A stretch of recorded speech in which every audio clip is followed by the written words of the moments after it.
श्रीराघवं दशरथात्मजम् अप्रमेयम् सीतापतिं रघुकुलान्वयरत्नदीपम् आजानुबाहुम् अरविन्ददलायताक्षम् रामं निशाचर विनाशकरं Namami. This is Sundara Kanda, part 3. Sundara Kanda has 68 chapters, and we are going through them very slowly but in great detail. Pujantam Rama Ramethi Madaram Madaraksharam Aruhya Kavita Shakam Vande Valmiki Kokilam Valmiki Munisimhasya Kavita Vanacharinaha Shriman Rama Kathanathan Koniyati Parangatim Ya Piban Satatam Rama Charitamrita Sagaram Atraptastam Munim Vande Rachetasam Kalmasham Vaidehi Sahitam Suradramatale Haime Mahamatape Madhya Pushpa Asane Manime Virasane Sustitam Agri Vacheti Prabhanjana Sute Tatvam Munipya Param Yakyantam Bharadadihi Paribratam Ramam Bhaje Shyamalam. Hopefully today we will go through this chapter,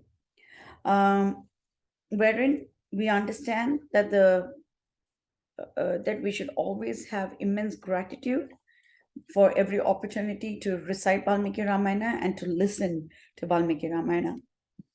We have already gone through the meaning of Sundara Kanda. We have already gone through chapter 1. Now we have wandered the next course. We've seen how Lanka is overpowered by Hanuman. Lankini is overpowered by Hanuman. Then Hanuman enters Lanka. He searches everywhere, but he does not find SitaMa anywhere, and he's very sad. And then we see that he believes that this is how SitaMa is. Bright smile and Suchismitam and Tara Dipatulya Darshanam and everything. And he finally sees SitaMa, Malina, Upavasa, Krisham, Dinam, Nishvasantim, Punaha, Punaha. And she's like Shukla Paksha Adav Chandra Rekham Iva Amalam. He sees her. We've seen the meaning of Iyam Kanakavarnangi Ramasya Mahishi Priya. That means that through every single limb, SitaMa exists only to serve Lord Rama. We have seen the difference between Hanuman's mood and Ravana's mood, wherein Ravana said Kanaka Varna Bhe, which meant that he's just saying Sita by herself. But Hanuman, the Bhakta, sees SitaMa in relation to Lord Rama. And we have seen the Dasirasa of the supreme Dasirasa of Hanuman, wherein he's able to identify the love between Mother Sita and Lord Rama. And as soon as he sees SitaMa, he bows down to Lord Rama. And similarly, when Hanuman returns to Lord Rama, he thinks of SitaMa and mentally bows down to her as well. So we also went through this, that it was for SitaMa that Rama conducted all of these pastimes, killing the various demons, befriending Sugriva, killing Vali, making sure that countless monkeys go through this exercise of searching for SitaMa, because of which Hanuman made this giant leap across the ocean. So all of this was because of SitaMa, and Hanuman says that this lady is worth more than the 3 worlds. Actually, the 3 worlds are not even equivalent to a grain of dust at the lotus feet of Mother Sita. So today, this is where we have to start. And Hanuman is talking about the birth of SitaMa. So from the birth of SitaMa, as we know from Balakand, SitaMa was born on hallowed ground, on sacrificial ground.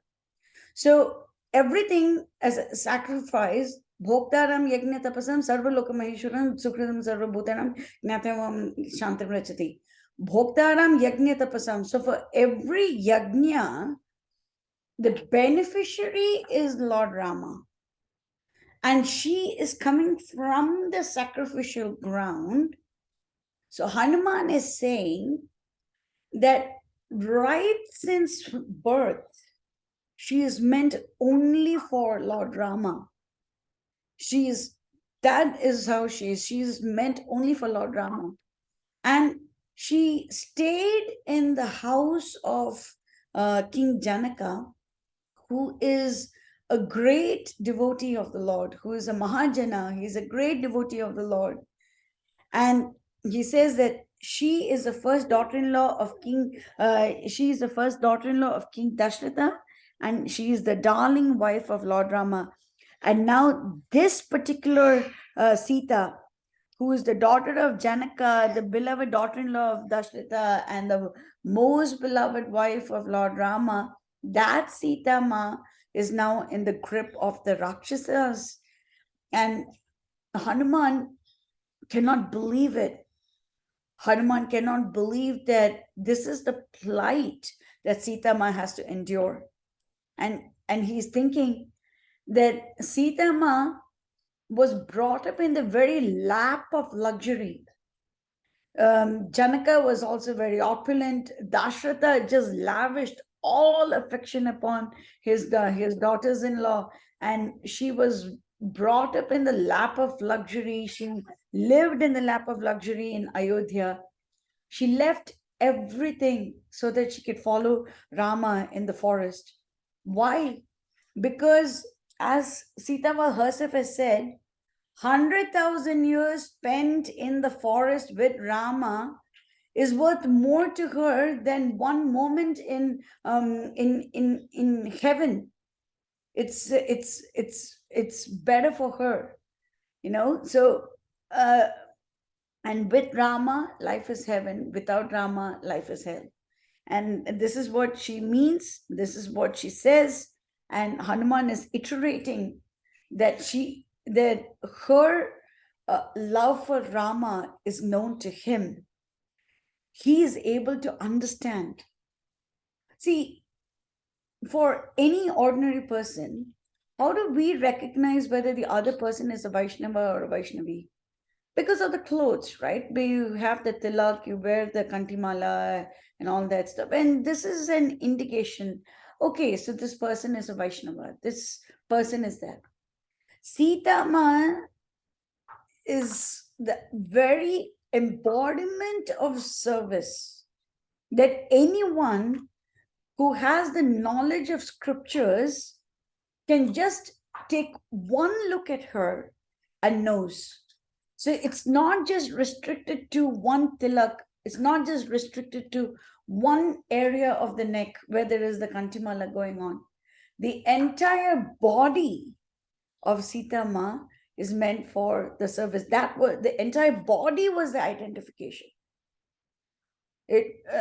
And so it was amazing. It was absolutely amazing.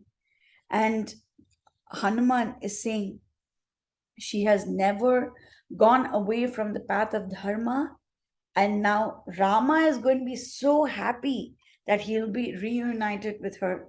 Asya nunam punar labhad means to get her again. Raghava Pritam Eshyati. Pritam means he's going to be very happy. He's going to be very joyous. Raj Rajya Paribrishtha Punah Prapya Iva Medini. It's going to be really very nice. And SitaMa is alive because she is under the hopes that Rama is going to find her again. So far we saw that Hanuman has said that Rama and Sita are alive because each one has given the heart to the other, so that's how they are surviving. And over here, even if we don't really understand that level of love, at least we should understand that SitaMa is alive through just that final strand of hope, that Rama will somehow or the other find her, even though it's very difficult for her to believe how it is possible. she's still hoping against hope that Rama finds her again. Kama bhogai parityakta hina bandhu janena cha dharayati atmano deham.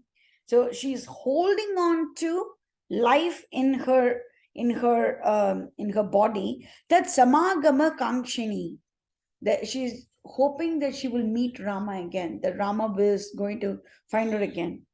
Her heart, soul, and very existence are centered around Rama.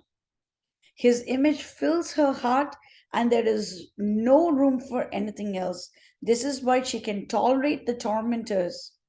Wondrous indeed is that Rama is alive despite the separation from Mother Sita. Few verses ago, we saw Dushkaram Kurute Rama. Over here we go.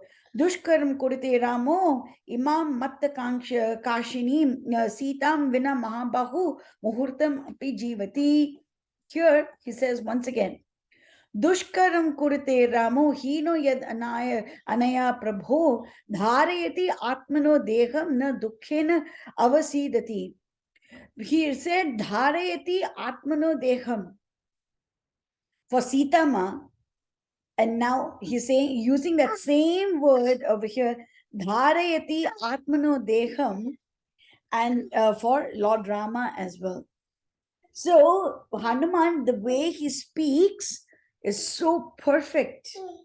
And this is the second time he says, Dushkaram kurite Ramo.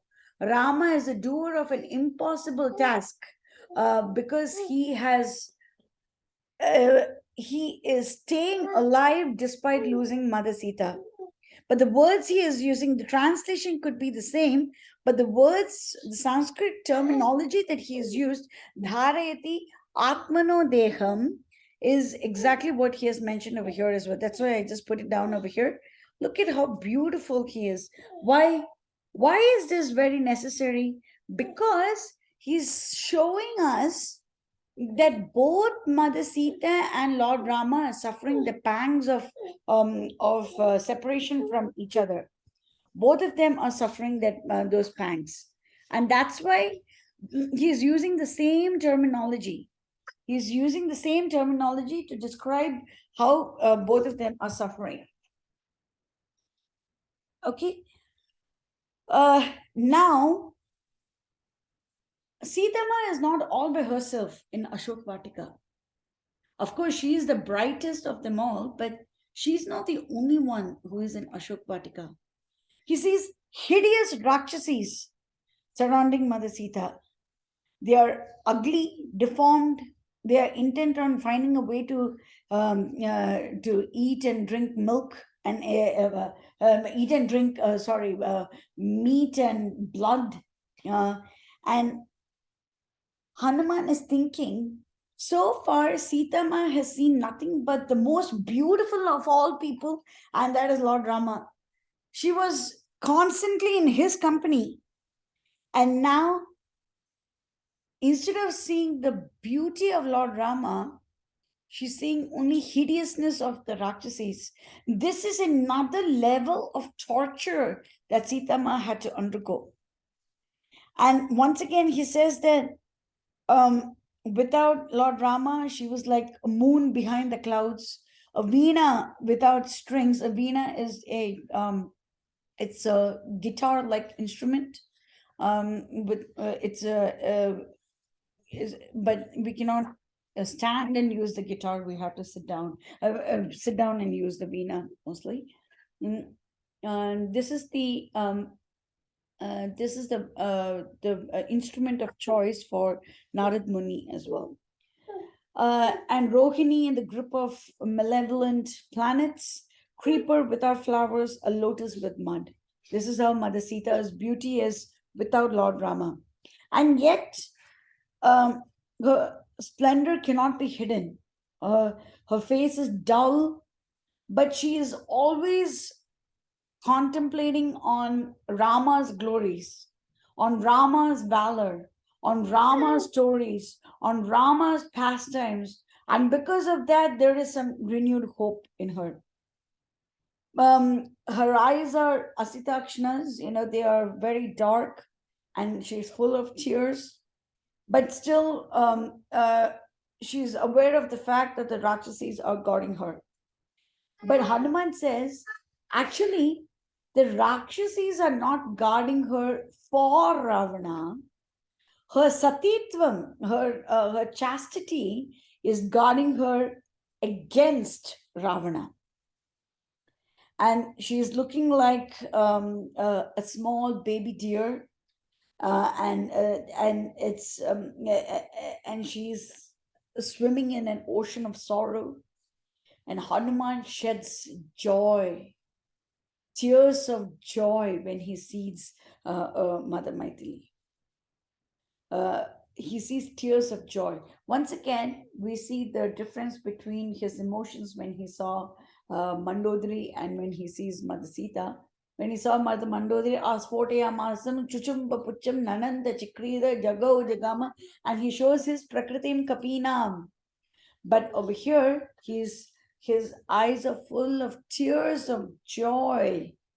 Bashpavari Paripurna Lochanam. What does Valmiki say over here? Harsha Jani Shoshruni Tam Drishtva Madare Kshanam. Her eyes are so intoxicating. SitaMa's eyes are intoxicatingly beautiful. Mumuche Hanuman's Tatra Namaschakre Raghavam. So immediately Hanuman decides to bow down to Lord Rama. He places his head at the feet of Rama and Lakshmana again and again. And he's thinking, oh Rama, you are the one who gave me the you are the one who gave me the power and the blessings to see Mother Sita. So Hanuman is flipping the whole script. Usually, it's a good idea for us to go to SitaMa so that we can reach Lord Rama. This is the easy way. Now Hanuman is saying, Rama, because of you, I have reached SitaMa. Oh, thank you, thank you, thank you. Namaskritva Ramaya Lakshmanaya Chaviryavan Sita Darshana Samkrishto Hanuman Samrito Abhavat. So Hanuman is very happy that he is able to see Mother Sita, and he is feeling a lot of joy. Now,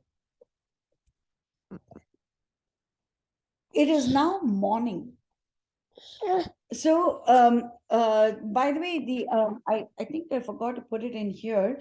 The Sri Vaishnava Acharyas have said that Hanuman landed in Lanka. We know that he waited till nightfall to enter Lanka. So, in the first 3/4 of the night, Hanuman spent in searching for SitaMa everywhere. And then it is in the last quarter that he finds Mother Sita. And then Ravana, we saw that Ravana was asleep. So this is kind of in the very early morning. It is not yet sunrise. This is slightly before sunrise. Ravana woke up and he really wanted to see Mother Sita. I'll tell you why it is not yet sunrise. This will be evident in a couple of chapters, why it is not yet sunrise. So, so Ravana woke up. Immediately, his first thoughts are to see Mother Sita. So he gets dressed up. He calls about 100 of his wives out of 1,000 wives. Calls 100, and then he comes over to see Mother Sita in the Ashoka Grove. So as soon as SitaMa sees Ravana, she hides. She hides as much as possible because she doesn't want him to see her. She really doesn't want him to see her at all. And Ravana sees SitaMa amongst the Rakshasis, and she's seated on the bare earth without a single ornament, like a lotus caked in mud. She doesn't know where Rama is. but she's always thinking of Rama. She doesn't have any other protector other than Rama. For her, Rama is her everything. She was brought up in the lap of luxury. She has known nothing but comfort. And now she's in the barren earth in the Ashoka Grove. And this particular lady, this particular hermitess, she's like a hermit. Rama wants to woo her with honeyed speeches that are just coverings for his unholy motive. So Valmiki Ramayana is very clear in stating that just because a person is speaking sweetly, it doesn't mean that their intentions are pure. We have to always remember that. So Ravana is trying to speak very sweetly to SitaMa, but his intentions are for her to abandon her dharma and for her to come running to Ravana. That is what he wants SitaMa to do. So this sweet talk was very unholy. Incidentally, there is one verse in Valmiki Ramayana that is repeated by both Maricha as well as Vibhishan. They say, Sulba Purusha Rajan, Santata Priyavadina, Apriyachasya, Paschasya, Shrota Vakta Cha Durlabha. It is very easy to find people who just speak sweetly. And it's very easy to find people who will also listen to such beautiful words. But it's very difficult to find people who will speak slightly unpleasant but highly beneficial words. And it's very difficult to find people who will listen to such people as well. Because Marichas told Ravana not to do this, and Ravana was very displeased. Vibhishna also says, you need to give SitaMa back to Lord Rama, and Ravana was very displeased. And so Vibhishna also says the same, Sulba Purusha Rajan repeats the same verse. And so during Vibhishan Sharanagati, we will see this in greater detail. So even how we speak also matters. Rama, on the other hand, is Mridu Bhashi and he is Satya Bhashi and he is Dharma Virat. So when Rama speaks, it is always the truth. Rama is always speaking according to Dharma. And whenever Rama speaks, it is extremely sweet as well. This is Rama. But we are not like Rama. What we need to do is to at least not speak unholy words like Ravana. At least that much we can try to do. He says, oh, the most beautiful of all women. Oh, the life of my life. Why are you hiding away from me?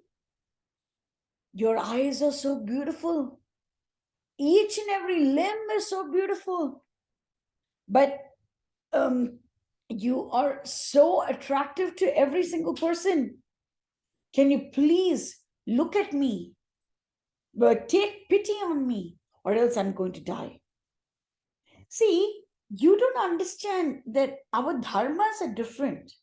I happen to be a Rakshasa, and Rakshasas can have as many number of wives as we want.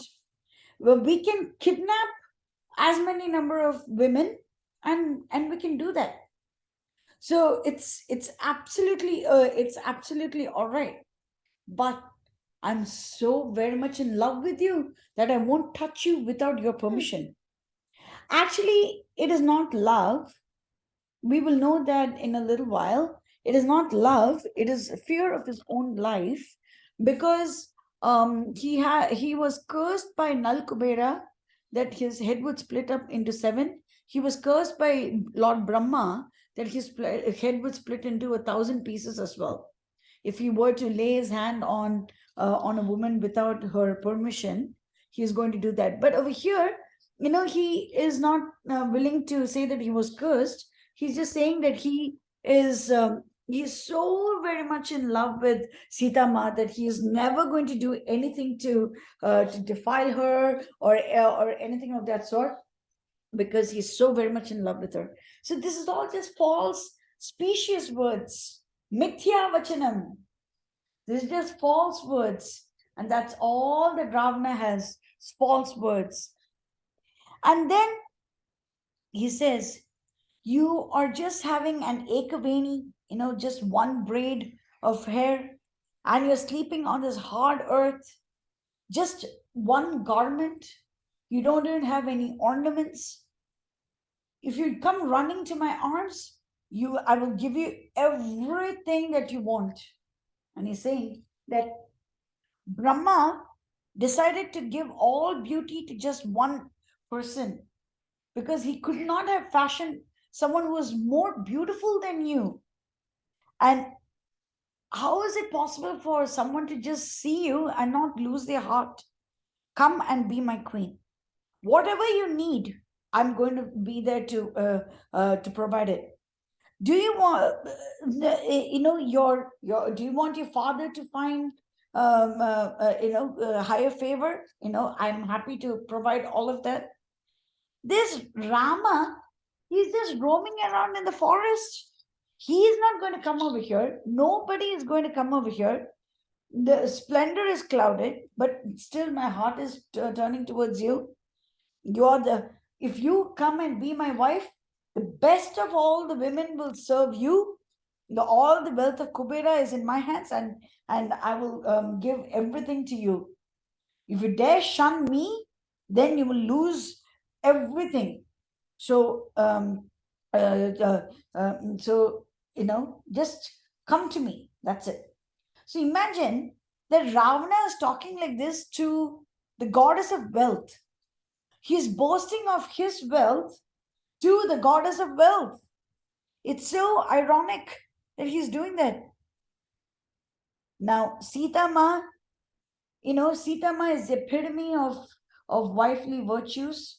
She's very shy, soft-spoken. Hitam, we saw SitaMa's qualities of speech.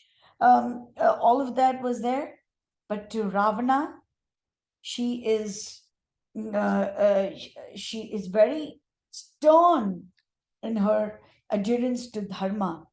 She says in very soft and low voice, because she is tortured beyond belief, and she says, you need to remove your desire for me, and you should have that desire for your own wives. You should do that. So just as how one dharmic king cannot would not like it if another man were to possess his wife, like that, Rama also doesn't like it if someone else is trying to possess his wife.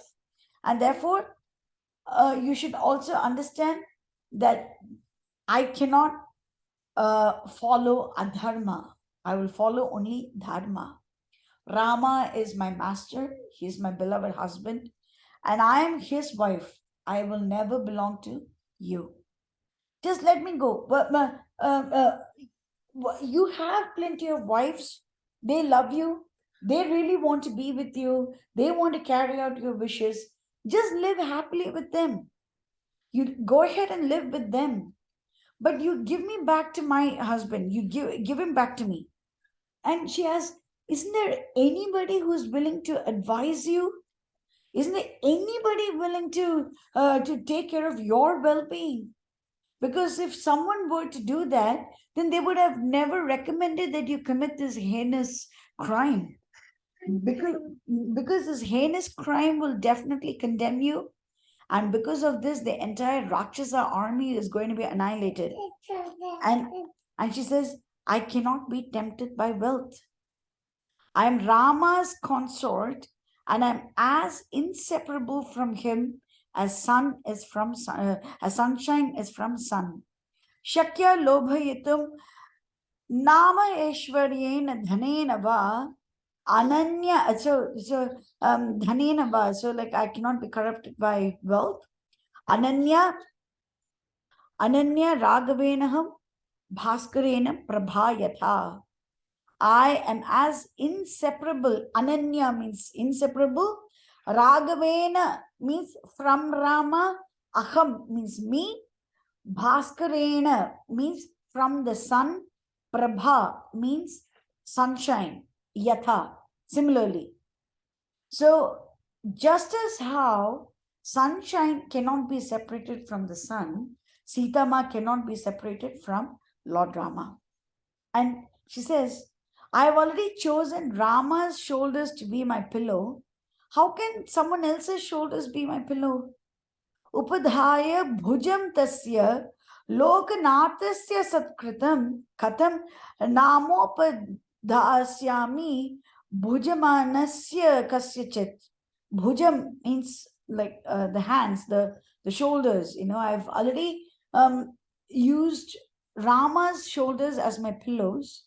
How can I even think of using another man's shoulders to be my pillow? It's not possible.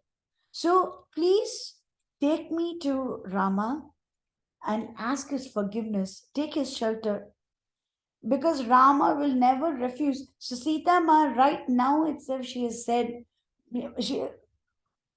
she says that Rama will never refuse anybody who takes his shelter. He will never refuse. Absolutely. So SitaMa, even now, she gives the option to Ravana. You can take the shelter. Yes, you have committed a heinous crime. Yes, you have caused a lot of misery to Lord Rama and to me. Yes, you have done that. But still, return me to Lord Rama. And if you take his shelter, Rama is going to forgive you. Rama will do that. SitaMa is giving this option. During Vibhishan Sharanagati, we will know that Rama's love doesn't just stop with Vibhishan. It doesn't. So when Sugriva and the others were telling Rama, be careful because Vibhishana is the son of the, is the brother of the enemy and all that, Rama says, today Vibhishana has come, tomorrow let Ravana come. I will keep up my promise. I will make sure that he gets my shelter. So Rama's love is there for all living entities. It is up to the living entity to seek the shelter of Lord Rama. And over here, SitaMa is giving that idea. Please take the shelter. Please do that. Because if you do it, then you will be protected. If you do not do it, then death is going to come to you, not just you, but your entire army. Everybody is going to be annihilated. So she says it's possible to escape Indra's Vajra or Yampash, but you cannot survive if Rama is angry with you. But the beauty of Rama's anger is that even when Rama is angry, he makes sure that the Jivatma is set for the next part of the soul's journey. Rama will make sure about that. So he was very angry with Vali, but made sure that Vali surrenders to him, and Vali is protected. Vali is sent off to the heavens. He doesn't really mistreat anybody, but still justice has to be done. So that's the reason why Vali had to be killed. Justice has to be done. And SitaMa over here says, Rama is going to forgive you, but if you take his shelter, but still, if you do not do that, then you will not be able to escape Rama's wrath. You will not be able to do that. And she says, soon you can hear the twang of Rama's bow. So when Rama plucks that bow string, it causes great fear in the heart of the Rakshasas. Great fear. Tataka was also completely discombobulated when she heard Rama twang his bow. So this is the natural reaction. Everybody is very afraid. And she says that Rama and Lakshmana, they are going to destroy the city if you do not let go of me right now. Imagine that SitaMa, she doesn't know that Hanuman is there. She doesn't know that Rama will soon have an idea as to where she is. She doesn't know anything like that as of now. But still, she says, Rama is going to destroy you. And she quotes Rama's past behavior. Within one muhurta, he killed 14,000 Rakshasas, not with Lakshmana, but all by himself. He sat down, he killed 14,000 Rakshasas. And, and she said, you could not face Rama and Lakshmana together. You could not face you could not face them together. That's why you needed to raise some sort of a shadyantra or a trickery by which you could lure them away from the hermitage, and then you had to kidnap me. Can a dog face a lion? Nahi gandham upagrahya Rama Lakshmana yotstavaya shakyam. Shakya means dog. Sam darshane sthatum shuna shardula yor. Is it possible for a dog to face a shardula? That means a lion. Can you do that? So I hope everyone recalls the list of comparisons that SitaMa had between Rama and Ravana. Like Rama is a sweet beverage, Ravana was a foul vinegar, Rama is the lordly Garuda, or the peacock or the graceful swan, and Ravana is nothing close to that. Rama is this beautiful ocean, and Ravana is one dirty little pond. So we have we have these distinctions, and this is another one. She calls him directly a dog. But previously, she called him a jackal, and right now she's calling him a dog. Can a dog face a lion? It's not possible. So, people of the current generations might not really know why dog is a derogatory term, but at least people from the Vedic culture know that dogs have pretty low consciousness, and therefore dogs are very unholy animals. And even in Uttarakhand, a dog comes to Lord Rama uh, uh, for justice, and it says that I won't enter the palace because a dog is not supposed to enter the house of a brahmana or the house of a king. But Rama says it is okay, and he asks him to come back. Of course, nothing unholy can ever attach itself to Lord Rama, so he says it is fine. But technically, a brahmana should not have a dog in the house because it lowers the consciousness. So in English, we have the adage, birds of a feather flock together, or we have we have the another adage, a man is known by the company he keeps. So if a person is associating themselves with cows, which are the gentlest, kindest, sweetest of all the animals, most nourishing of all animals, and definitely one of the mothers as stipulated by the Vedic culture, as stipulated in the Vedic scriptures.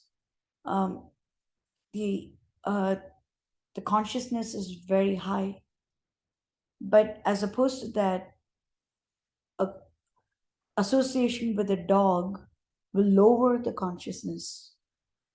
So SitaMa is saying that even looking at Ravana is not good, because Ravana said, just look at me. Looking at you is also not good. because you're just a dog.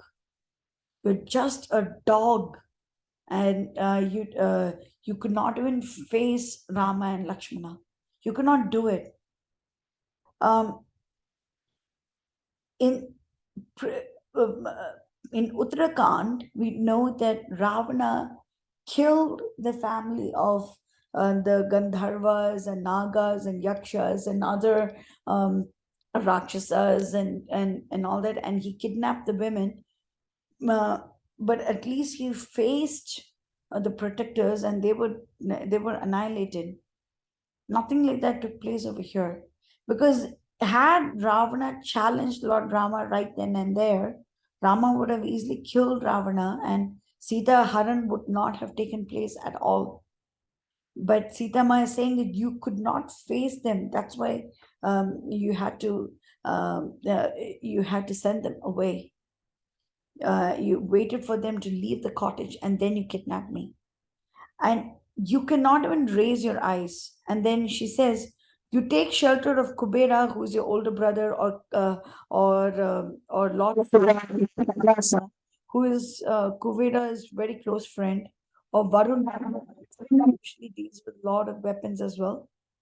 But Sitama says, "No matter who you take shelter of, remember that Rama's arrows will be there waiting for you over there." Rama's arrows, even before you can go to one place and say, "Can you please give me shelter?" Before that, it's of Rama's arrows will reach you there and will kill you. And Sitama is speaking so sternly to Ravana. Does anyone know what the name Ravana means?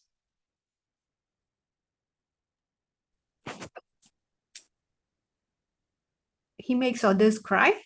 Yes, he makes others cry. Ravana means the one who makes the worlds cry. Do you know who gave him this name?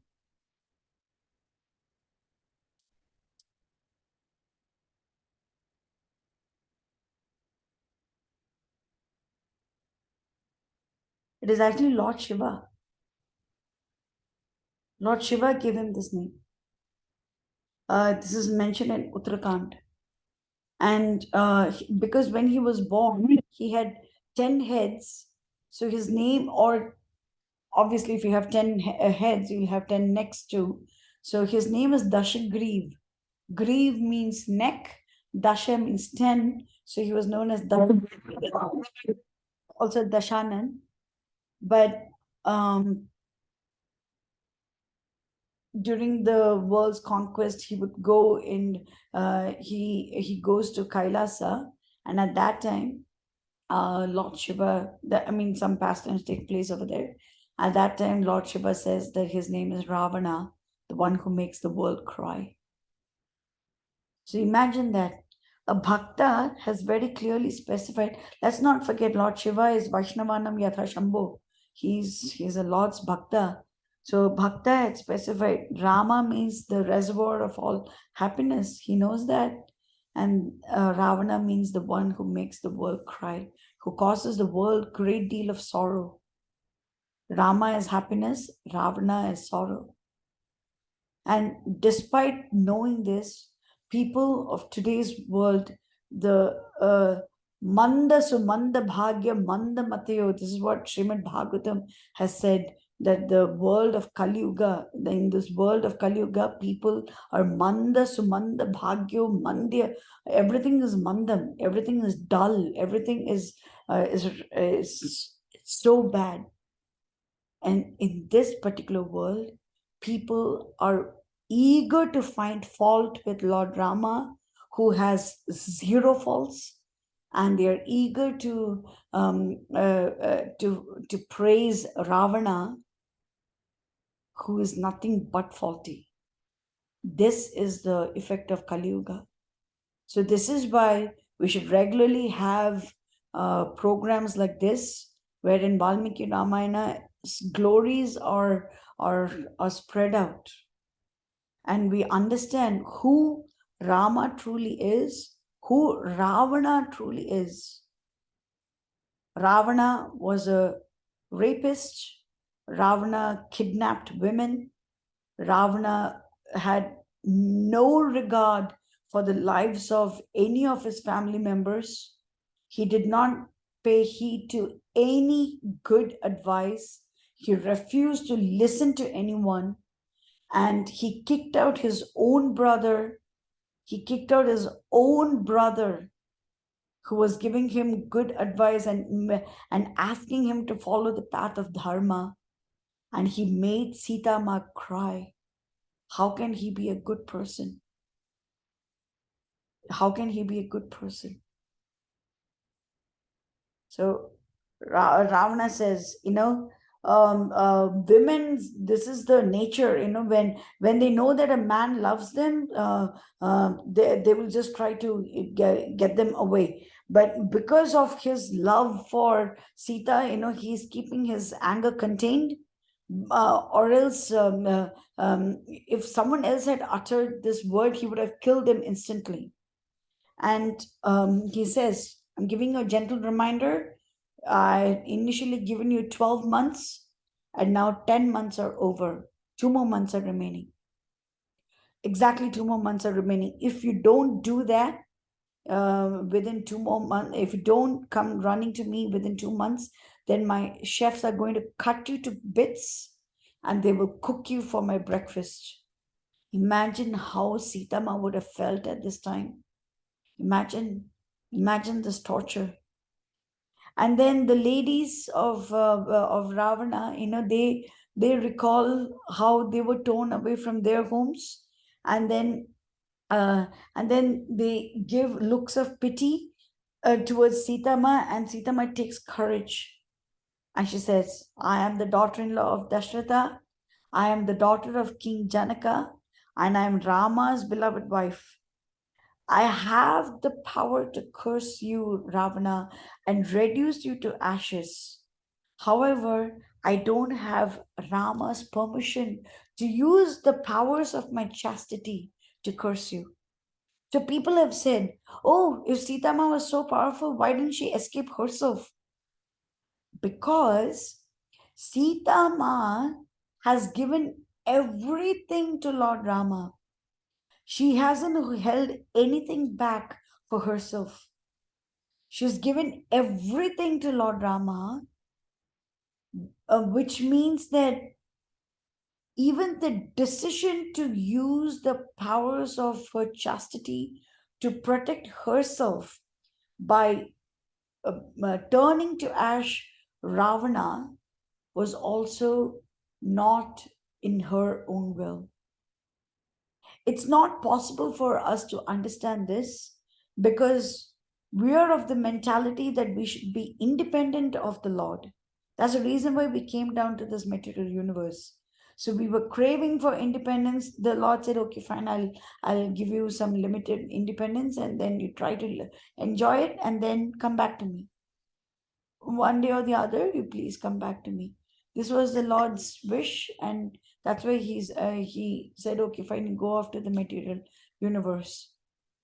But SitaMa is not like that, because we have that mentality to want to enjoy. It is inherent in our nature, whether we want to accept it or not. Our inherent nature is the fact that we wanted to enjoy independent of the Lord. Why should Rama get all of this? Why not me? That sort of that envy came about. We wanted to enjoy, and we were thrown in this prison called the material world. But SitaMa is not like that. SitaMa is complete. She is completely in love with the Lord. She's a pure bhaktin. A pure bhaktin knows that she doesn't have anything for herself. Everything belongs to Rama. And that's why SitaMa says she doesn't have Rama's permission to burn Ravana right now. She doesn't have that permission. Because she doesn't have that permission, she's not going to use it. Why? Because it is Rama's desire that he conduct the battle. The Vanaras are also participating in the battle, and they kill the Rakshasas. So one of the senior devotees in my old temple, he says that the Lord does not fight in the spiritual world, because spiritual world everything is calm and gentle and it's very sweet and tranquil and all that. So there are no fights per se, and the Lord wants to exercise his fighting skills. He wants to exercise that. Then he comes down to the material universe. He fights. He brings a couple of his bhaktas with him, puts them in as his enemies. He fights, and he will take everyone back with him, and he goes off. So, on a very broad spectrum, and we know that Ravana and Kumbhakarna were the incarnations of Jaya and Vijaya, but thanks to the curses of the Kumara brothers, they had to take janmas as three pairs of Rakshasa brothers.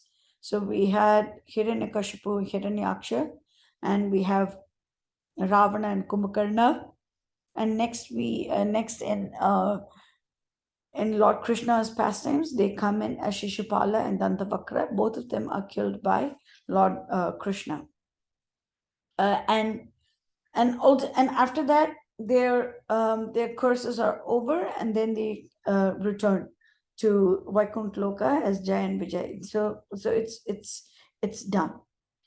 But the Lord, whenever he wants to fight, he does this. So it was the Lord's desire to kill Ravana himself. So that's why SitaMa doesn't SitaMa knows that this is the Lord's desire. So she doesn't use the powers of her chastity to kill Ravana. Because then how would the world see it? SitaMa had to be, SitaMa didn't want to be rescued by Lord Rama. So she just killed Ravana herself, and then that was it. Rama could not even do so much to protect SitaMa. That would be Rama's word, Rama's legacy, and SitaMa doesn't want that, and therefore she's saying that she can curse him, but she doesn't have the permissions from Lord Rama, and she's sure my Rama will take care of me. And whatever Ravana is thinking, the heinous thoughts coming into Ravana's brains, they are not unknown to Rama. And SitaMa says, if you are so powerful, why did he have to resort to treachery? Why did he have to resort to that to kidnap me? No. And then Ravana is very angry. He rolls his eyes in anger, and he, even though he is very beautiful, beautifully decorated, he's still very repulsive to look at. And he looks at SitaMa. He says that you deserve to die because you're still clinging to that beggar Rama, and so you deserve an instantaneous death. And then he looks at all the Rakshasis and says, Sam, Dham, Bhed, Danda. Through any one of these four means, make sure that Sita looks at him with love. Then one no, then one Rakshasi queen by the name of Dhanya Malini, widely believed to be the mother of Atikai, Narantak, Devantak, Aksh Kumar. Yeah, so widely believed to be the mother of all of these people. But she is also very beautiful and everything. And when Hanuman tells the story to Lord Rama, he says that Mandodari was the one who took Ravana away. So this could mean one of two things. Either Hanuman uh, uh, thought that Dhanyamalini is also very beautiful, and he didn't really look at her properly because he was just hidden amongst the trees, hidden amongst the leaves of the tree. So he just saw, this very youthful, beautiful person, and just thought that maybe it's just Mandodari, and he said the same thing. And another is that people have two names. Maybe Danya Malini is another name for Mandodari. Maybe that is also another case. But anyway, over here, Dhanya Malini comes about, and she says that, there are so many favorite queens. Don't waste your time on Sita. Ha ha ha. Let's come on. And then Ravana drags him. Ravana is dragged away, and he goes off. And then all the other 100 queens also follow Ravana. Now, once Ravana goes over there, these Rakshasis are just Ravana's vassals, right? So there's Eka Jata, Hari Jata, Praghasa, Vikata, Durmukhi. So these are the Rakshasis, they torment Sita. Don't you realize that this Ravana is a grandson of Pulastya? Don't you know that he has caused some great terror across the three worlds? You should see how intelligent he is. His intellect is beyond belief. I'm telling you something, Sita. This Rama is not any match for you. I'm telling you, your perfect match is actually Ravana. And look at how this Ravana doesn't even want to see his favorite queen, Mandodari. He doesn't even think about her. He's thinking only about you. So, shouldn't you be proud that the Lord of the Raksasas is thinking about you? And um, uh, uh, don't forget, you are just one human being. Don't think too much about yourself. You are only a human being, and you are a human being in the forest, and the Lord of the Rakshasas is coming to you. He could not be defeated by Indra and Kubera and Yama and Varuna. Even they could not defeat Rakshasa. And now that Rakshasa king is coming to you. And don't you know that the Surya, the air, Vayu, fire, everything is trembling before him. Who is this Rama? Forget about him. Forget about Rama and just accept Ravana.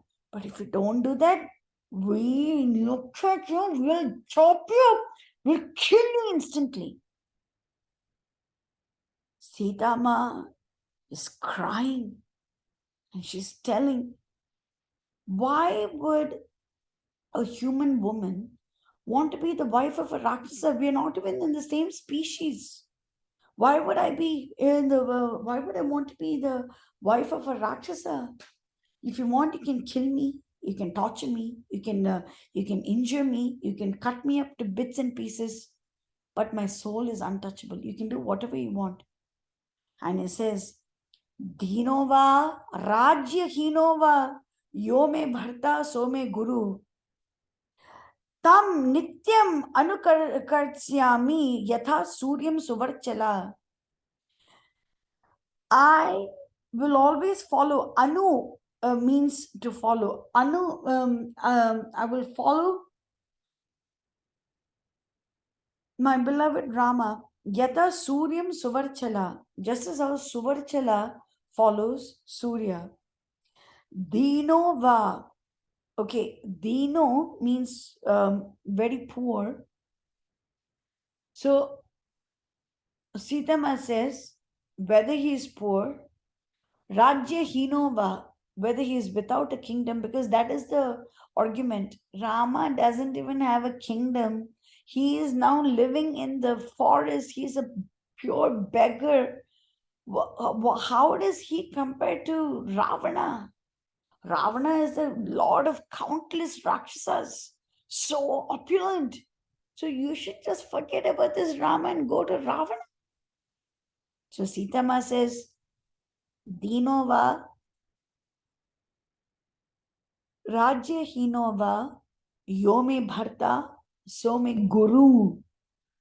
So Dinova, he is without any money. Rajya Hinova, he is without any kingdom. Yome Bharta, but the one who is my husband, Some Guru, he is my spiritual master. Guru not only means spiritual master, it also means master. Uh, and usually, when husbands are really very good with scriptural knowledge and everything, and they're known as pati. But over here, SitaMa gives another meaning. So she says that in your eyes, you may think that Rama doesn't have any money, which is not true. Even if you were to think that, let it be fine. SitaMa says that this Rama is Sarvaloka Maheshwaram. And you're thinking that he doesn't have a kingdom. But Rama is Sarvaloka Maheshwaram. But it's fine. You don't want to even think that, that is okay. It's fine. But still, you should understand that he's my bharta, he's my husband. So may Guru, Rama's fame as a dharmatma, as a dharmavit, as a dharmagnya, the one who knows dharma, the one who has realized dharma, the one who is the embodiment of dharma, that fame of Rama precedes him. He's a dharmic person. So SitaMa says that all of you know that Rama is very dharmic, and he is my master. So my guru. He is my teacher. So I am following his footsteps in dharma. Would he ever condone the marriage of a human woman and a Rakshasa king when she was kidnapped like this, when she's already the wife of another? Would this dharmic person condemn it or condone it? He's definitely going to condemn it. And I cannot deviate from dharma because my guru does not deviate from dharma.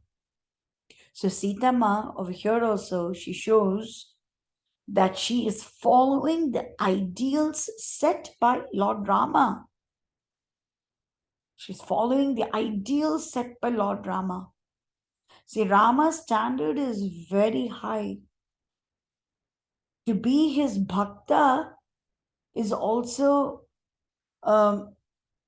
very high standard, in the sense that the bhaktas that we see in Valmiki Ramayana, they're all extremely elevated. They're extremely elevated. Not one action of theirs can ever deviate dharma. They're so dharmic and they are so righteous because they are following the tenets presented by Rama, and they want to offer everything that they have in Rama's service. So this is very important for us to remember. And he's saying that he's my everything, and my anurag, my love, will always be with him. And just as Suvarchala and Surya, so these are the names of perfect couples in the Vedic history. So all of these stories have preceded Valmiki Ramayana, by the way. Suvarchala and Surya, Indrani and Indra, Arundhati and Vasishta, Rohini and Chandra, Lopa Mudra and Agastya, Sukanya and Chyavana, Savitri and Satyavan, Madayanti and Saudas, Srimati and Kapila, Keshini and Sagara, Damayanti and Nala, Indumati and Aja. So shall SitaMa always love Rohini. How beautiful is this? So she's saying that she is also following the footsteps of other um, perfect wives, other perfect wives. It is very interesting that for some reason or the other, she has not included Mother Anasuya over here. I don't know why, but maybe she wants us to know that there are other very chaste wives as well. And, she doesn't keep on repeating this information. So we, we just got to know about a couple of extra perfect couples over here. Now the Rakshasis, they say, Sita, this is too much. Do you know who you are? Do you even understand that you're just a human being? You're not even worthy of Ravana. You're not even worthy. So SitaMa is crying tears, buckets of tears. And then slowly she walks to Hanuman's Shimshupa tree. So it's not as if SitaMa is just sitting beneath the tree, she's just standing around and all that. And she's walking to Hanuman's tree, and she just sits down at the base. But even then, the Rakshasis, they continue to torment Mother Sita. They, imagine how much pain she was in. Imagine, it's not just the pain of the grief of separation. For a bhakta, being made to listen to the praises of someone who is inimical to Rama is pure torture. It's pure torture. And Sita had to listen to Ravana's praises instead of listening to Rama's praises. It was just pure torture for her.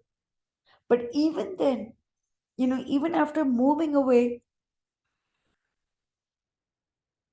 these Rakshasis, they do not stop. Vinata, Vikata, Chandodari, Pragasa, Ajamukhi, and Shurpnaka. My book says that um, uh, this is not Ravana's sister Shurpnaka. It is another Rakshasi. I don't know what happens to Shurpnaka after she advised Ravana to kidnap Sitama. That is not mentioned anywhere in Valmiki Ramayana. Is not mentioned. I have no idea. So she says that it's okay, Sita. So far, you've been very loyal to Rama. Good for you. Now, just marry Ravana. Ravana is none other than personification of valor. So, what is the gain in being with Rama? Now you think that you're very beautiful, you're very youthful. Don't forget, youth is very fleeting. So, these good looks that you have right now, they are not going to last forever. So, right now, because of your current state of beauty, Ravana wants you. The wisest thing, go for it, marry Ravana, then go ahead and drink wine and roam through the gardens and everything. You enjoy your life, enjoy it. So there is another meaning for all of this. When we are young, you know we think, okay, fine, let me enjoy right now. When I'm older, I will go ahead and think about Rama. But when we are older, it's not possible for us to do a lot of things. Oh my, I cannot travel, I'm feeling very tired, I need to sleep a little bit more. It's not possible. So when exactly are we going to think about Lord Rama? When are we going to do that? Prahalad Maharaj says that if we are 5 years old and we have not yet become devotees, we are already too late. So at least start being a devotee. Better late than never. We're not trying to achieve Prahlad Maharaj's level of devotion, but at least let us achieve a small amount, small percentage. So when are we going to think about it? So the people who are advising us, why are you behaving like this right now? Why are you thinking of Rama, Rama, Rama, Rama right now at this age? You're so young. You have people who say young children, young this thing. Be more conscious about other things. Forget about drama. No, no, no, no, no. This is what the Rakshasis are also saying. Youth is fleeting. Why are you worried about Rama right now? Now is your golden opportunity to sit down, relax, enjoy everything, enjoy material life. But is that dharma? No. So people who advise us to do this are actually our worst enemies. They are not our friends. They are enemies who want to wish us ill, because a person who wishes us well will always ask us to do service to Sita and Rama. Just as how Mother Sumitra told Lakshmana that you should treat Rama like Dashrata, SitaMa like me, and wherever they reside is Ayodhya. This is what a true well-wisher will tell the person. Rakshasas will tell us, forget about Rama and enjoy material opulence. So we need to understand. My previous temple president used to say, in Kali Yuga, we don't have Rakshasas, with horns and fangs and all that, but we do have people with Rakshasic tendencies. One of the qualifications of a Rakshasa is people who will ask you to turn your mind away from the Lord. Another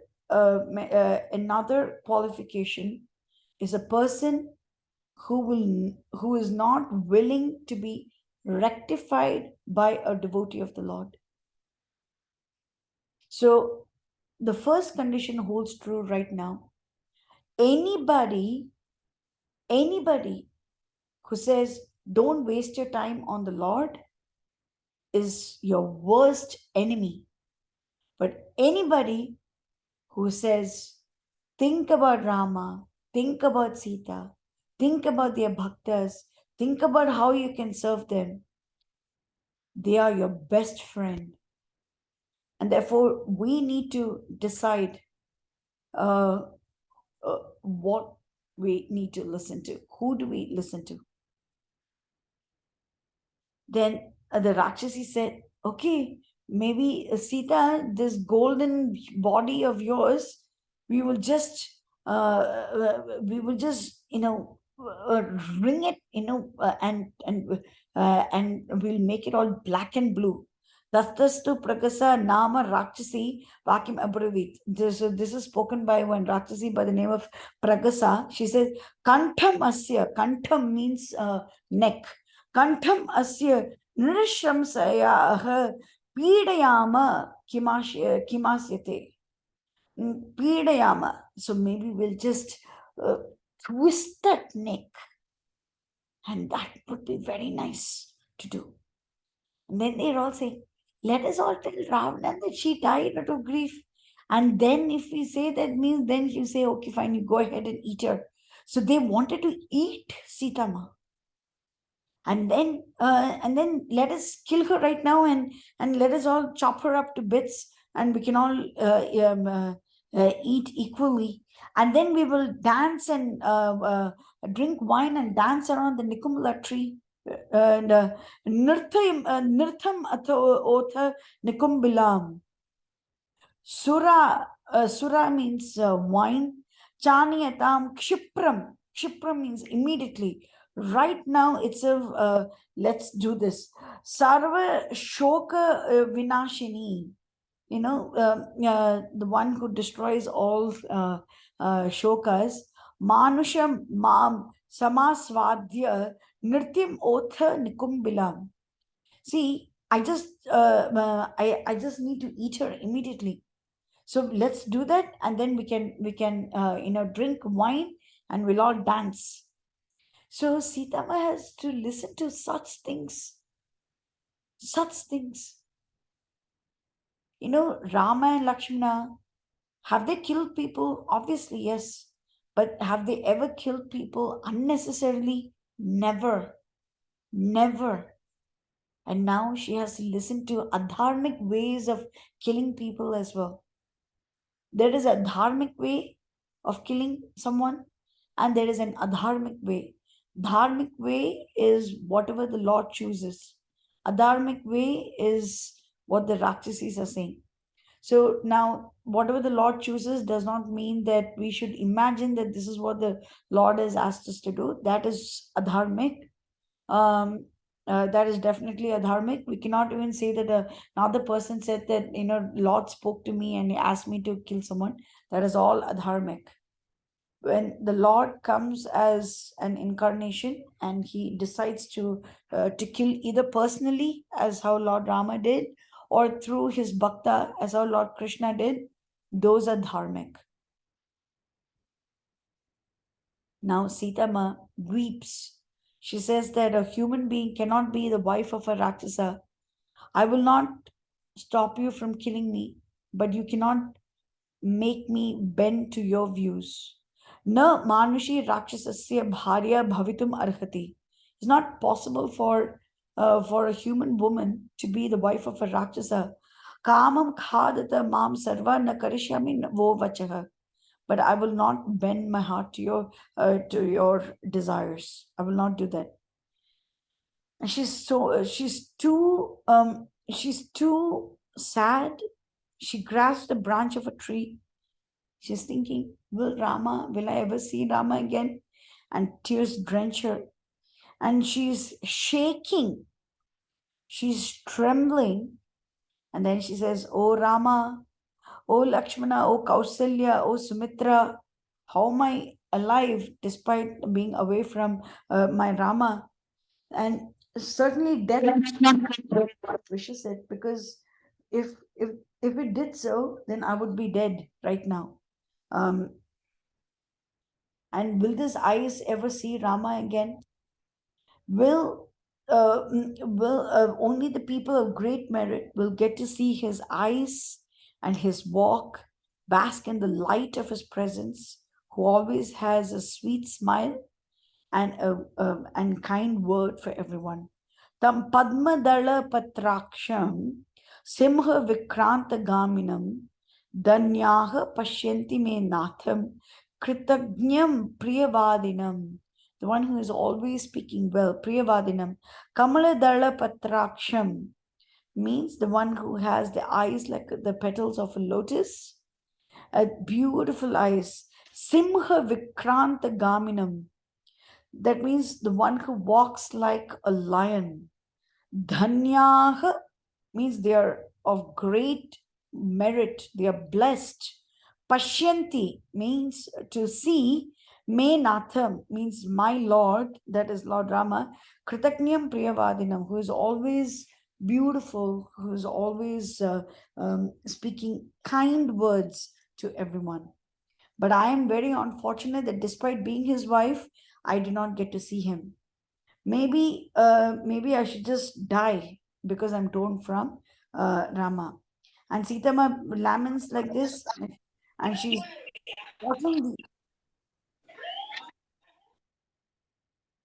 is watering the earth with her tears. She's watering the earth. What purpose does gold, gem, silver? Because she said Samadama Beda Dhanda. Somehow the other, the Rakshasis are to make Sita fall in love with Ravana. So she's thinking, what use do I have of all of this? Nahi me jivite nartho nai varthayana na bhushanaihi vasantya rakshasim adhye vina Rama maharatham. Without that Maharatha, that means the great warrior Rama, uh, what is the use of mine living amongst the Rakshasi Madhye, amongst the Rakshasis? What is the use of my life? Says, am I justified in surviving the separation, even for a short instance? And she says, I, uh, being tortured is better than living without Rama. I won't even touch Ravana with my left foot. Charanenapi savyena. Savyena means the left side. Charan means feet. Api na sprishayam. Sprisha means to touch. Nishacharam means the one who walks at night. That is night ranger. That is a demon. That is Ravana. Nishacharam. Ravanam kin punar kavyayam vigarhatam. I refuse to touch Ravana even with my left foot. So imagine that this is the plight of Ravana, that SitaMa is not willing to bless him, because the blessings come from the feet of Mother. She doesn't even want him to touch the feet of SitaMa because of the sorrow that she has that Ravana has caused Lord Rama.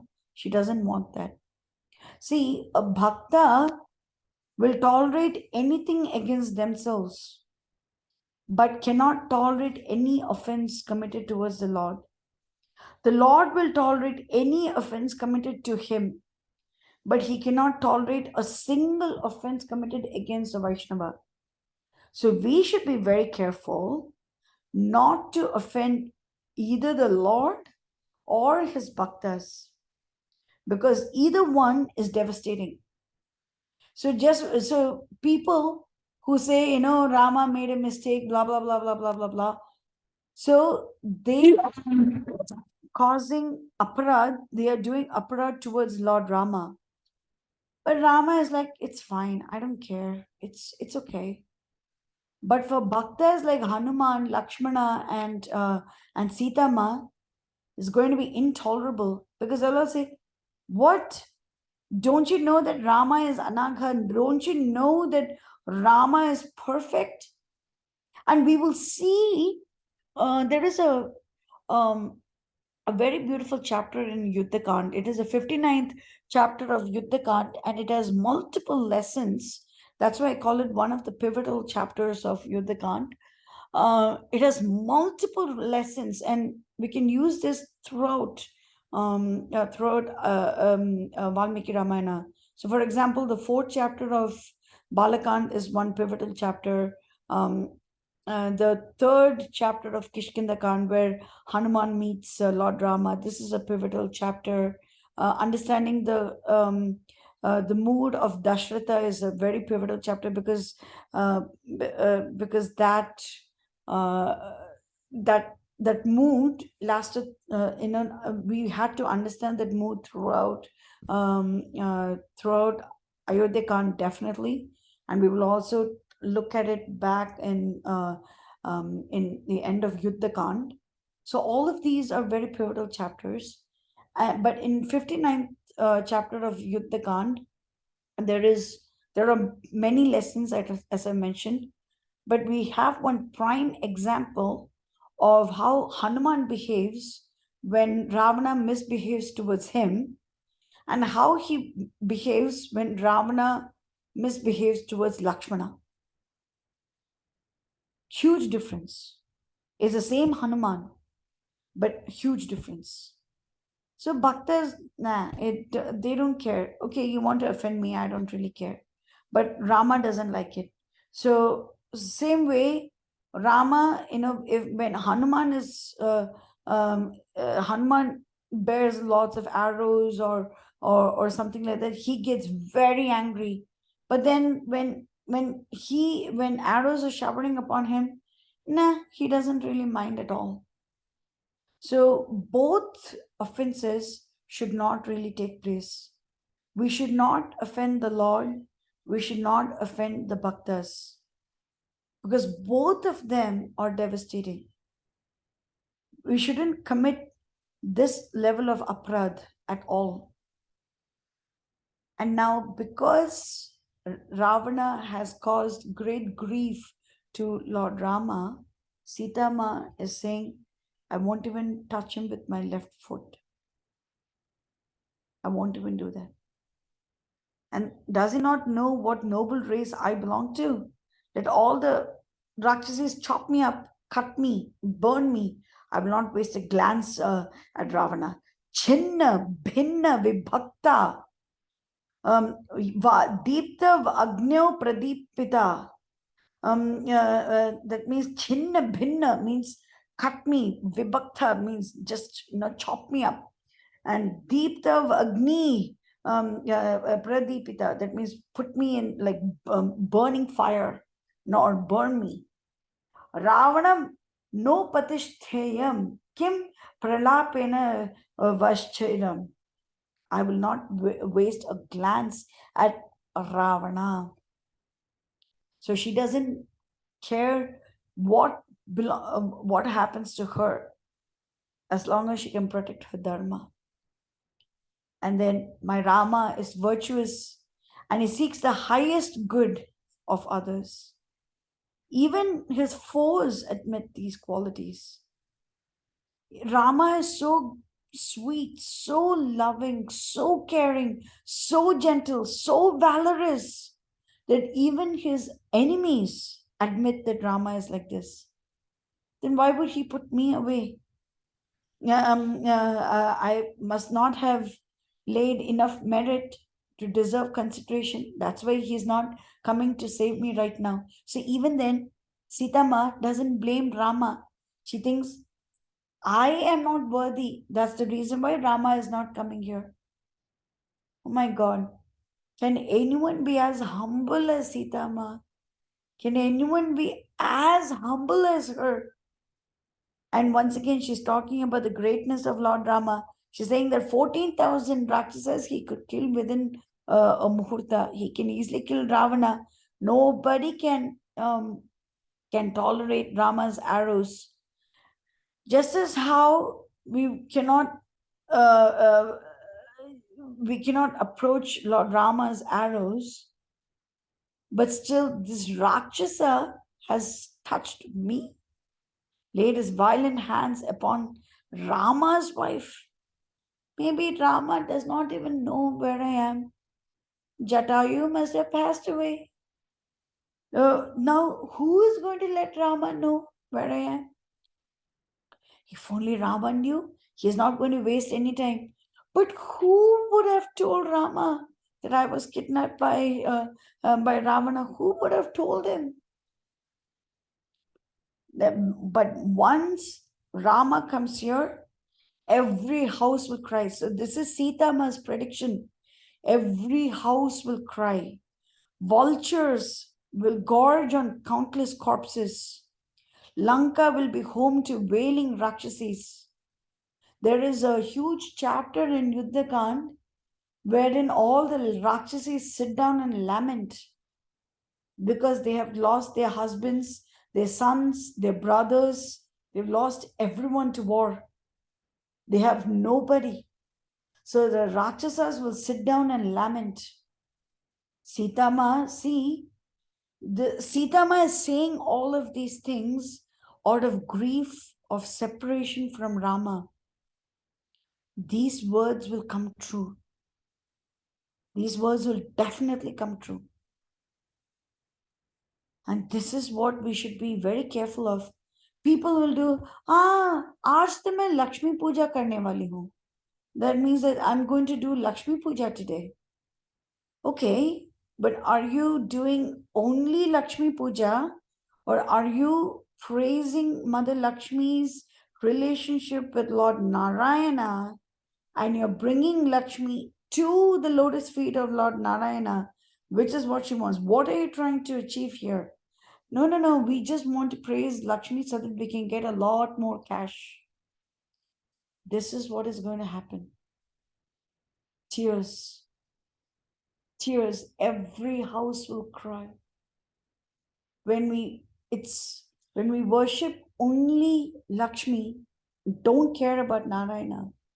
When we want only Sita, don't care about Lord Rama. This is what is going to happen. It's very devastating, devastating effects. Because SitaMa's grief is unbearable. It's unimaginable. And now she's thinking, maybe Rama is now so sad because I'm not here. I'm not close by. So maybe Rama is sad. Or maybe Rama is very renounced. So maybe he has already renounced.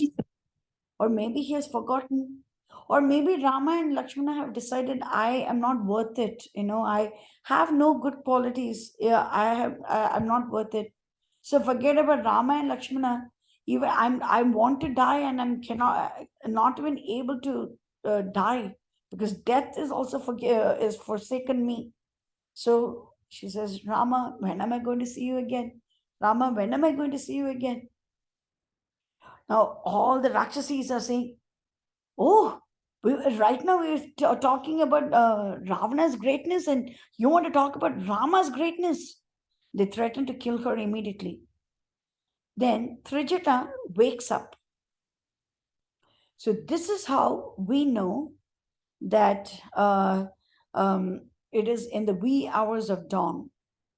So Trijata wakes up and she says, Rakshasis, do not lay one finger on the daughter-in-law of Dashratha and the daughter of King Janaka. Trijata says, I had a beautiful dream. I had a wonderful dream in which I know for certain that Sitapati, that means like Lord Rama, is going to be victorious, and all the Rakshasas that oppose him will be defeated, completely defeated. And usually, when we dream something in the early morning, then those dreams come true, because this is what Trijata is saying. And she dreamt this. So, this is how we know that Ravana came to see Mother Sita even before sunrise. And then he left. So at that time, Trijata was asleep. And then she woke up and she heard that the Rakshasis were threatening Mother Sita. And then she comes in and she says, this is what I dreamt. And she says, this is the 27th chapter. It's actually kind of long. She says that Ravana, Kumbhakarna, Indrajit, and all the other Rakshasas were drinking oil, going in the southern direction, dressed up in red clothes, and they were seated on donkeys or on whales, and they were going in the southern direction. But Vibhishna was in white clothes. Rama and Lakshmana were in white clothes. And SitaMa took the side of Lord Rama, and with many auspicious signs. And they fly towards the northern direction in Pushpak Viman. So Ravana and the others were going in the southern direction. Rama is going in the northern direction. Therefore, they are always going to be victorious. Ravana was covered in oil, drinking oil, clad in red garments, dragged away by a woman. So this is one of the reasons why I don't really like red clothes, because both Bharata's dream and Trijata's dream, both of them saw King Dasharatha and Ravana respectively clad in blood red clothes, and and they both passed away. And passing away is not the big deal. But the dream, it shows a lot of other sorrow as well. And they were dragged away by a woman and drawn by donkeys. Other senses are utterly destroyed. Kumbhakarna and Indrajita also had the same fate. Vibhishna and his 4 ministers. Does anyone know the name of the ministers?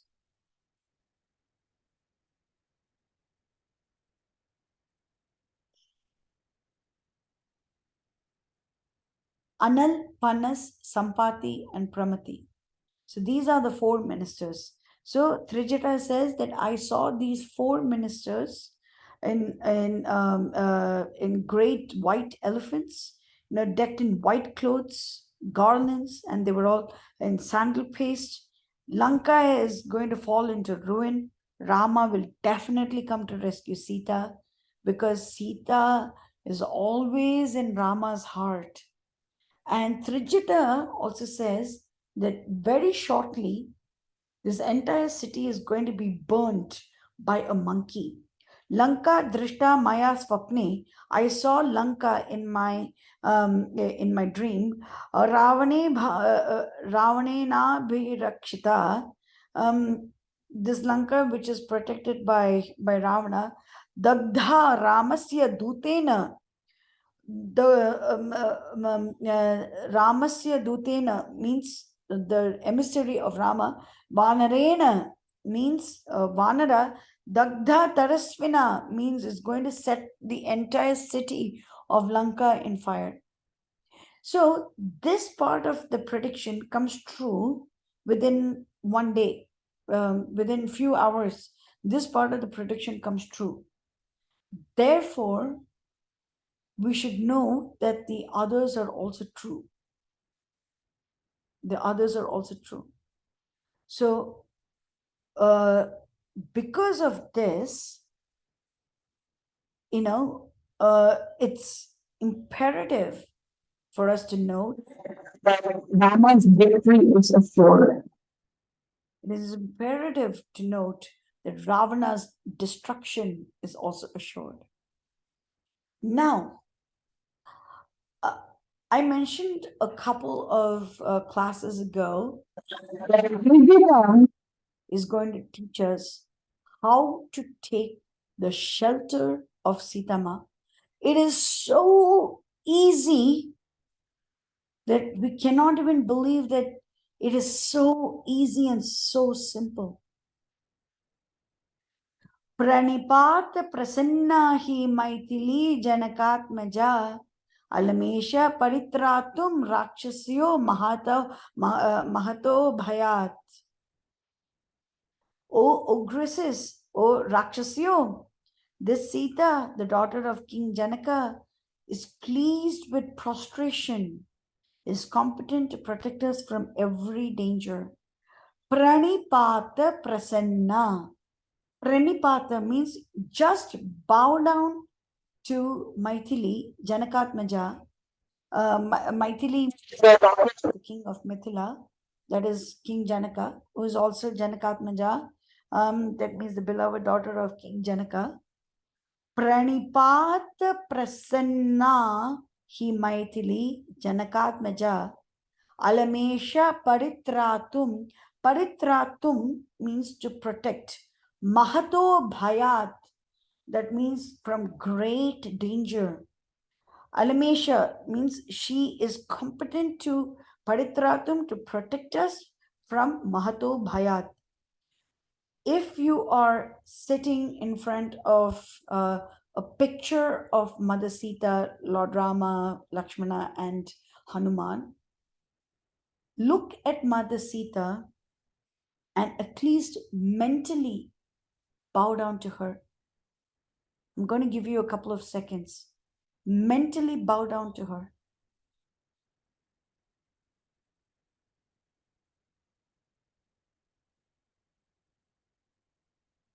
Trijata says, Pranipat prasanna. SitaMa is happy if we just bow down to her. What was Lord Rama's condition to to give his shelter. Does anyone remember? This comes in Vibhishan Sharanagati pastime. We have discussed this in our classes before. When Rama. you say Sakrat Eva Prapannahi, like you have to say once, I am yours, God. Yes. So there are two things. Sakrit eva prapanna. Prapanna. So just once, take, so just once, prapannaya, that is the pranipata, is the same thing. Prapannaya means to bow down. Tavasmi iti cha yachate. Yachate, that means that you have to say Tavasmi, that means I belong to you. Lord Rama says, at least once, just once, bow down to me and say, you belong to me. Then Abhayam Sarva Bhutebhyo Dadami Etad Vratam Mama. I will Abhayam Sarva Bhutebhyo Dadami Etad Vratam Mama. I'll make sure that you need not fear from anything in this universe. That is my solemn pledge. That is my promise. Here, SitaMa doesn't even need a person to say Tavasmi. She doesn't even need that. As long as you just bow down to her, she will protect us. So she is kinder than even Lord Rama, who is the kindest of all things, or of anything that we can ever imagine. So Rama says, Prapannaya, just once you have to do that. Sakrit Eva, Prapannaya and Tavasmi iti cha yachate. Say, Rama says, bow down and say, oh Lord, I belong to you. This is why whenever I go to Tripuraya Sri Rama temple, which is very close to Guruvayur temple in South India, in Kerala, I always tell Lord Rama, Tavasmi, Tavasmi, Tavasmi, Tavasmi. I belong to you, I belong to you, I belong to you. I keep on saying that at least one day, one Janma, maybe someday it will be true, that I will truly mean it, that I do belong to Lord Rama. Maybe some lifetime it will be true. But SitaMa, all she needs is for us to bow down. That's all she needs. So now, let us go back to Kishkinda Kand. Let us go back to Kishkinda Kand. We know that Rama defied logic and did not side with Bali, who was obviously the most powerful amongst the two brothers, and he decided to support Sugriva. We also saw that one of the major reasons of this was that Sugriva was recommended to him by two great bhaktas. One is Hanuman and the other is SitaMa. From SitaMa's perspective, she chose to give the jewels to Sugriva. Now, just imagine this scene, okay? 5 Vanaras are seated on Mountain Hill. Mother Sita is being carried away by Ravana, and she's saying, Rama, ha Rama, ha Lakshmana, ha Rama, ha Lakshmana. And at that time, she's collecting her jewels, putting everything in a piece of cloth, and she's about to drop it. Because of the ha Rama, ha Lakshmana, ha Rama, ha Lakshmana, because of that, the heads of all the Vanaras were lifted up, right? Because they were flying up on the sky, and wherever you see some noise, obviously it's the natural instinct to turn towards that noise. And because SitaMa was flying up and they were all sitting down, because they were flying, obviously Sugriva's head would have gone up. Then she gave the jewels she dropped the jewels right in front of Sugriva. So now something has fallen down. Natural instinct. Oh, okay. What did she put in there? Naturally, his head bowed down. Naturally, his head bowed down. So even without his knowledge, Sugriva had bowed down to Mother Sita. Imagine this. Without even his own knowledge, Sugriva had bowed down. He had first lifted his head because he could hear Ha Rama, Ha Sita, Ha Lakshmana chanted by Mother Sita. And then he found the jewels and he saw that something was dropped from the sky. So he immediately put his head down and bingo, that split second that he bowed down to Mother Sita was all it took for him to get the mercy of Lord Rama. That split second. This was even without his own knowledge that he bowed down to Mother Sita. Now imagine what power the bowing down would have if we know this verse and we willingly bow down to Mother Sita. We willingly bow down to her. Imagine that. Imagine it. Actually, we don't have to imagine because Valmiki has given us this information. Sugriva bowed down and he got Rama. If we bow down too, we too will get Lord Rama. It is a 100% guarantee. See, if you go to any grocery store, we'll always see, the cleaning agent, they will say 99.99% guarantee. Nobody will ever give a 100% guarantee. Why? Because, if we say 100% and there is still some germs, we could be sued. But no, Valmiki gives you 100% guarantee. If you do this, you will get Lord Rama. Bow down to SitaMa and you will get Lord Rama. It is a guarantee. We are dealing with guarantees in Valmiki Ramayana. There is no ambiguity whatsoever. Why? Because of the bone of Brahma. Brahma says, whatever word Valmiki has spoken is completely truthful. Whatever word. So if we don't trust Brahma, the secondary creator of this universe, who is also one of the guna avatars of the Lord, if we don't trust Brahma, who is known for his word, who do we trust? Who do we trust? Who's one of the acharyas of the four sampradayas, is one of the acharyas. If we don't trust Brahma, who are we going to trust? So Valmiki has given us this guarantee. Bow down to SitaMa. Bow down to SitaMa. Pranipata prasanna hi Maithili Janakatmaja Alamesha Paritratum Rakshasyo Mahato Bhayat.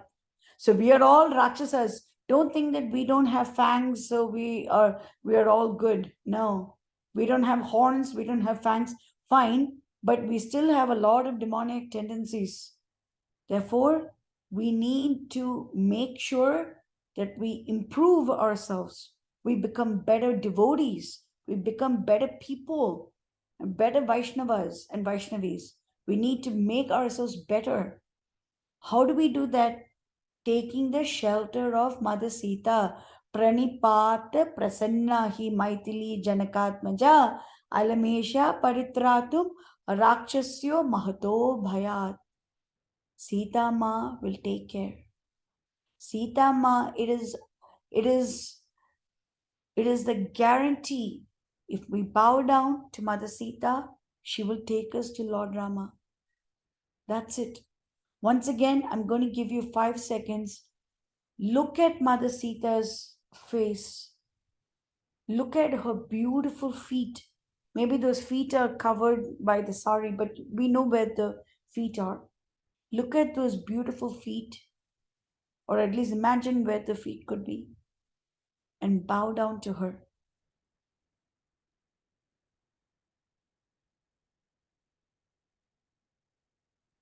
Now beg Mother Sita, SitaMa, please give me the opportunity to come closer to Lord Rama. I am completely unqualified, but I need your mercy. Mother Sita, I need your mercy. I need your loving mantle upon me. I need it. I'm begging you. Please give me your shelter so that I can come closer to Lord Rama. This is what I want us all to pray. So take another 2 seconds. Pray to Mother Sita.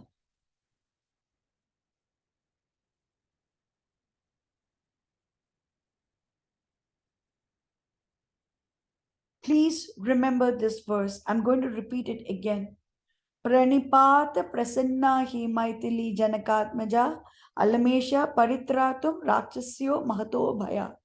So just as how we should remember Lord Rama's Sharanagati verse, we should remember SitaMa's Sharanagati verse.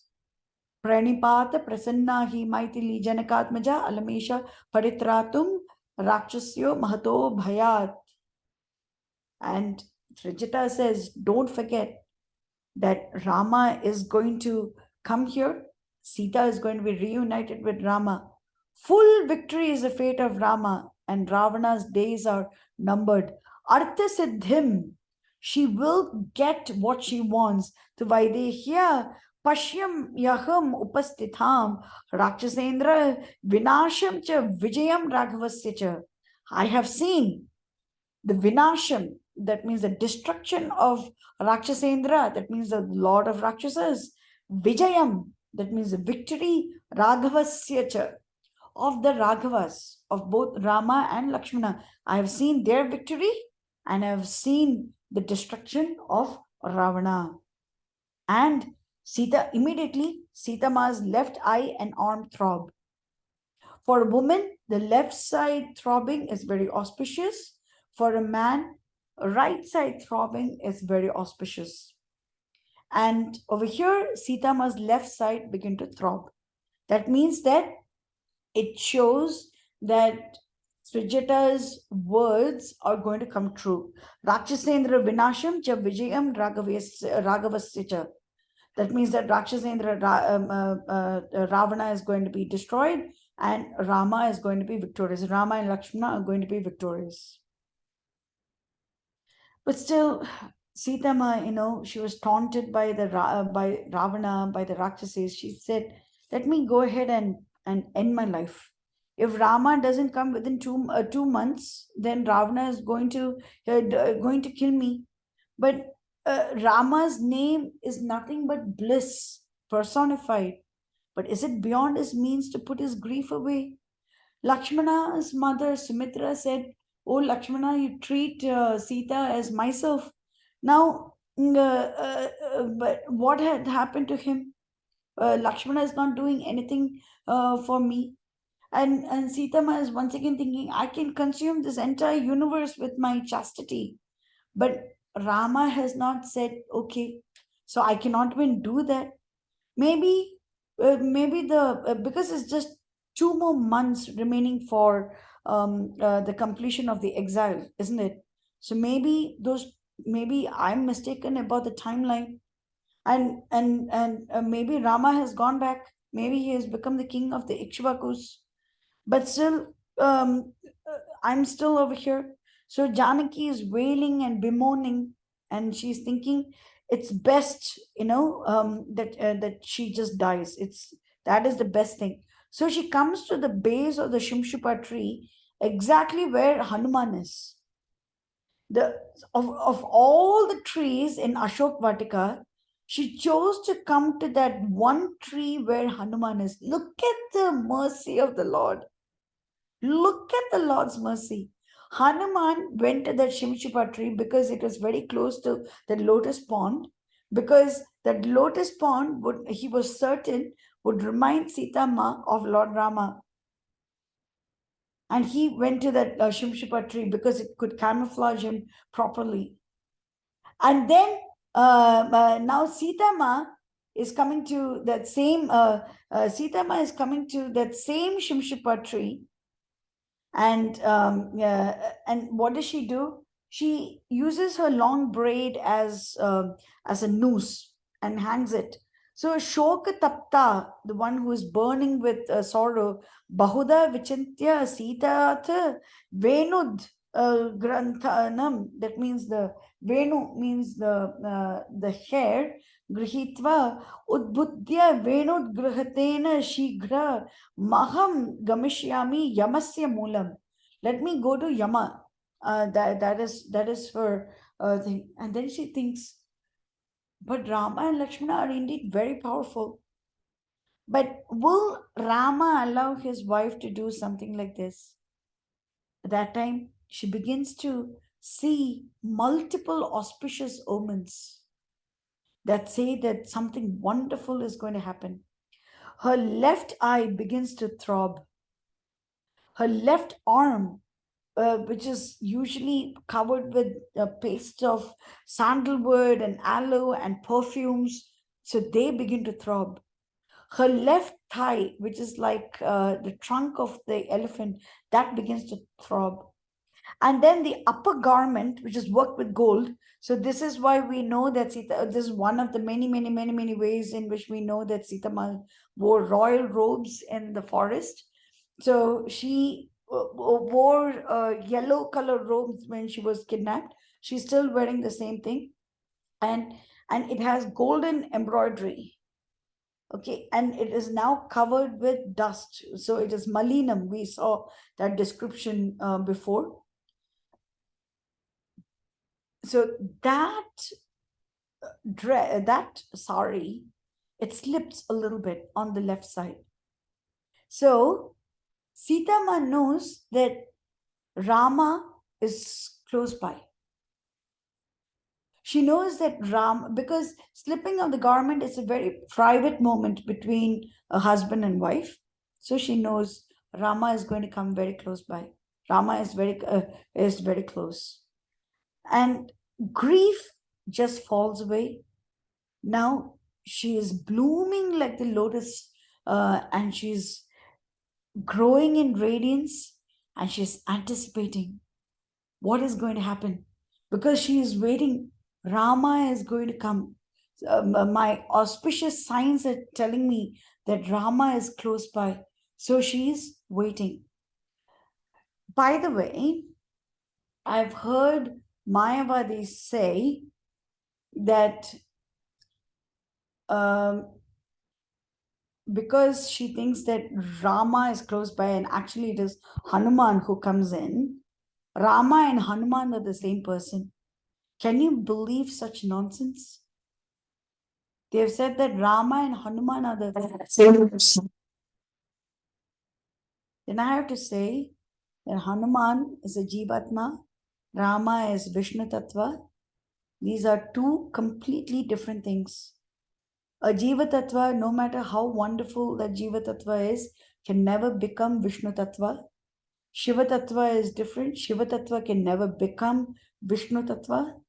We have different tattvas. One cannot become the other. Shiva Tattva cannot become Vishnu Tattva. A Jiva Tattva cannot become a Vishnu Tattva. And Vishnu Tattva, irrespective of what form he takes, will always remain Vishnu Tattva. He can empower a Jiva Tattva, and those are known as Shakti Avesha avatars, can empower a Jiva Tattva, but Vishnu Tattvas are different, Jiva Tattvas are different, Shiva Tattvas are different. So to even think that Rama and Hanuman are the same is huge blasphemy. And I know one particular regional version of Ramayana, which is very popular. I'm not going to say which one. That says that Hanuman says, oh, that when I am ignorant, I worship Rama. When I'm full of knowledge, I know that Rama and I are the same. This is complete bogus point. It is completely wrong. So why is SitaMa experiencing auspicious omens? Because there is no difference between Rama's name and Rama, Rama's pastimes and Rama. There is no difference over there.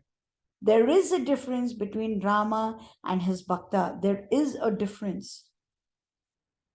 Because there are two separate people. So what does Krishna say? Natvevaham jatanasham natvam neme janadipa. So there was never a time when you did not exist or I did not exist, or these kings assembled here did not exist. He did not say there was never a time that I did not exist. He has very clearly given that distinction. There is a difference between Arjuna, there is a difference between the different kings, and there is a difference between them and Lord Krishna. There is a difference. We are all unique people. One is not the same as the other. But Rama is in the realm of absolute. In the realm of absolute, Ramanama and Rama are the same.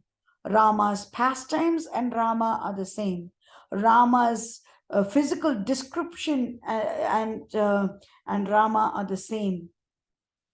Rama's glorification and Rama are the same. Rama's stories and Rama are the same. Rama's dham and Rama are the same. But it doesn't mean that Rama's Duta, who is a Jiva Tattva, and Rama are the same. But because this Duta is going to sing the glorification of Lord Rama, that is why SitaMa is thinking that Rama is close by. So we need to be very careful. We have to be very careful. It is so easy to fall in the path of unrighteousness. It is so easy to do that. It is so easy to be wrong. It is very effortful to be right. It is very effortful. So this is why I'm telling you where there are mistakes and what Valmiki is actually trying to say. So unscrupulous people will try to change your mind by quoting something from Valmiki Ramayana itself. But then they will give their own interpretation by adding an ear and a nose and everything. They'll give their own interpretation, which is completely bogus. We should go with the direct meaning of what Valmiki has said. The direct meaning. Just imagine this. If Hanuman and Rama were the same, why would SitaMa not want to go with Hanuman? If Hanuman and Rama are the same, why does Hanuman bow down to Mother Sita? Why does he? Rama is not going to bow down. SitaMa bows down to Lord Rama. A husband doesn't usually bow down to his wife. Why would Rama do that? Why would Hanuman call SitaMa as a mother if he and Rama are the same? So this is why we have to be very careful. SitaMa experiences these auspicious omens and she knows that Rama is close by in the form of his name. Rama in the form of his glorification. The Rakshasis are also saying Rama, Rama, but they are blaspheming him. They're saying he's just a puny mortal. He doesn't even have a kingdom. He went into the forest because of a woman. What strength does he have? Do you know the strength of Ravana?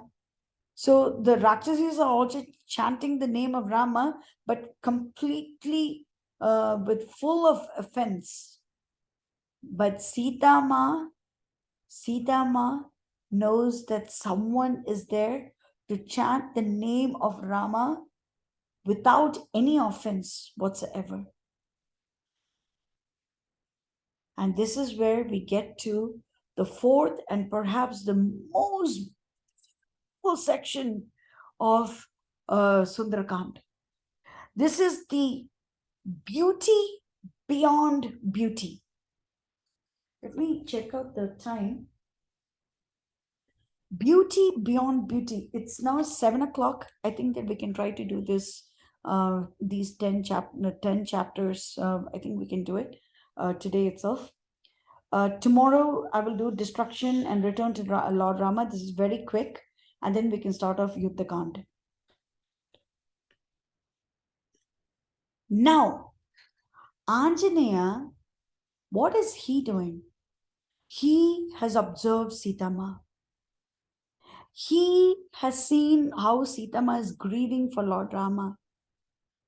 He has seen Ravana come in with full fanfare and everything and torture SitaMa. He has seen Ravana command the Rakshasis to go ahead and threaten or cajole, do some means or the other to get Sita to fall in love with him. And we see the Rakshasis terrorize SitaMa. And finally, Trijata comes in and chases away the other Rakshasis. He has seen all of these things. Now, Hanuman thinks, I am very happy that I've found Sita. I've penetrated this island. I found out the location of the Rakshasa king and all that. So, what was Rama's objective? To find Mother Sita and also to determine the location of Ravana. Now, Hanuman has already done both. He found Mother Sita and he found the location of Ravana as well. So technically, Hanuman has met the objective. But then he thinks, SitaMa is on the brink of death. She's about to commit suicide. If I leave right now without making sure that she knows, that Rama knows that she is here, or without giving her the news of Rama, then what is going to be, what is going to happen to Sita? And another corollary is that if I go back to Lord Rama, saying that, yes, Sita is in Lanka, I have seen her. Yes, Ravana is over there also, I've seen him too. Come on, let's go. Then Rama will say, what did Sita tell me? Did Sita send me any information? Did Sita ask me to do something for her? What is Rama going to say? So Hanuman knows that, yes, he has fulfilled the objective of the mission. It was to find SitaMa. Yes, he has done that. To find out where Lanka is, where Ravana is. Yes, he has done that. He knows that he has accomplished it. But he recognizes the fact that he needs to do some more. Because now he is thinking about the Lord. What is the Lord going to say if I come back to him without any message from SitaMa? What will SitaMa continue to think till Rama comes over here, that no one has even, no one is going to rescue her? Is she going to even stay alive? Is she even going to stay alive? So let's say she not informed at all, and Hanuman goes all the way from here to Kishkinda, and Rama says, "Okay, fine. You did not even talk to her. It's okay. Let's fine. It's let's go to Southern Ocean, and let's somehow or the other they come to Lanka." But is it possible for Sita to still be alive at that time? So then he says, "Now I think I've got to do something. I definitely need to speak to SitaMa. Okay, fine. I need to speak, but what language should I use? What language? I think it's best to speak in Sanskritam. Sanskrit is not the correct terminology. It is Samskritam. Samskritam. Kritam means engineered, it is built. Sams means perfect. So Sanskrit is the perfectly engineered language. There is no imperfection in Sanskrit. No imperfection. Every other language you can see that there are exceptions to the rule. For example, in English, H is not a vowel. So we don't say an hat, we say a hat. But we have to say an honest man because the H is silent. So we have to say an honest man. So that means that the rule is changed. So H is not a vowel, and yet we are adding an instead of a. We don't say a honest man because the H is silent. We have to go with O and go with an honest man. So there are exceptions to the rule. In Sanskrit, everything is perfectly engineered. Now, even in Sanskrit, there are different ways of, there are different cadences. So some people speak very musically, some people speak very fast, some people speak in a very slow, consistent register. Hanuman is an expert linguist. He's an expert linguist. He knows the Sanskritam that is spoken in Ayodhya. He knows the Sanskritam that is spoken in Ayodhya. And because SitaMa, at what age was she married? Does anyone remember? Sorry, Mataji, what was the question? At what age was SitaMa married? She was married at 5 years, 10 months. 5 years and 11 months. So let's say 6 years of age. For how many years did she reside in Ayodhya before she left on the exile? 10 or 12 years. 12 years. She was there for 12 years, and then for 13 years, 18 years. So that means that for, can you go on mute, please? That means that for Mataji, can you please go on mute?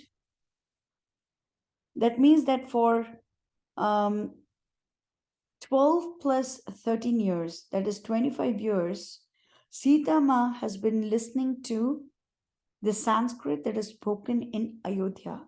Because Rama and Lakshmana are also speaking the same thing. So when SitaMa was in the forest also, she's been listening to the Sanskrit that was spoken in Ayodhya. So for 25 years, she has been listening to the Sanskrit spoken in Ayodhya, whereas she's been listening to Mithila's Sanskrit for only 6 years. So for SitaMa, the Sanskrit spoken in Kosala kingdom, Ayodhya, is more familiar than anything else. So he thinks, okay, I'm going to speak to her in Sanskrit spoken in Ayodhya. Look at the intelligence of Hanuman.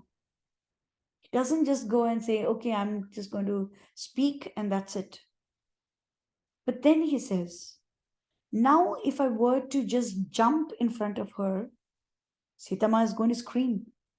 She's just going to scream. So her screams will wake up all the Rakshasis who are sleeping right now, and they will immediately capture him.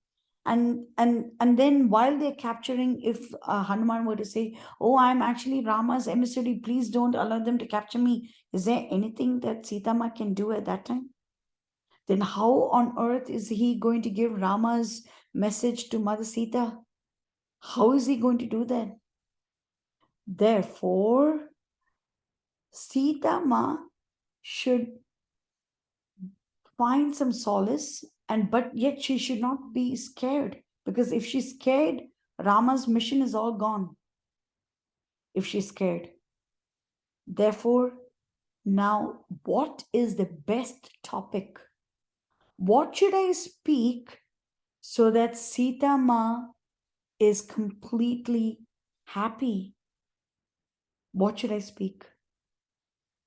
There is only one topic that SitaMa loves, and that is the topic of Lord Rama.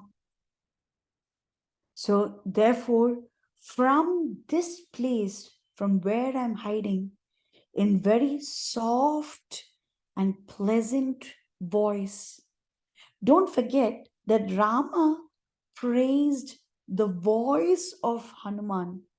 He said, Rama said, Hanuman, you speak in Madhyama pitch, which is so pleasing to hear. So not only is Hanuman very good at speaking the words and grammar and everything, so sometimes people might be very intelligent, but their voice is so raucous, it's so unpleasant to hear. So it's not nice to hear. Even if they're saying nice things, it's not pleasant to hear. But Hanuman's voice is so soothing, it is so peaceful, it's so nice to hear, the Madhyama pitch. So in that pitch, Hanuman decides to talk about the countless perfections of Sri Rama. And therefore, he's sure, if in Lanka someone is praising Rama, that cannot be a Rakshasa. Because so far, all the Rakshasas, except for Trijata, the other Rakshasas are going against Rama. So if I talk about Rama's perfections, Rama's glorifications, Sita will believe me. Ikshvakunam varisthaya Ramasya vidita atmana Shubhani dharma yuktani vachanani samarpayan Shravayishyami sarvani madhuran prabhuvan giram Shraddhasyati yathahi iyam tata sarvam samadade. So, Ikshvakunam varisthaya Ramasya viditatmanaha. So, I am going to talk about the descendant of Ikshvaku, who is Rama viditatmanaha. He is the person of countless perfections.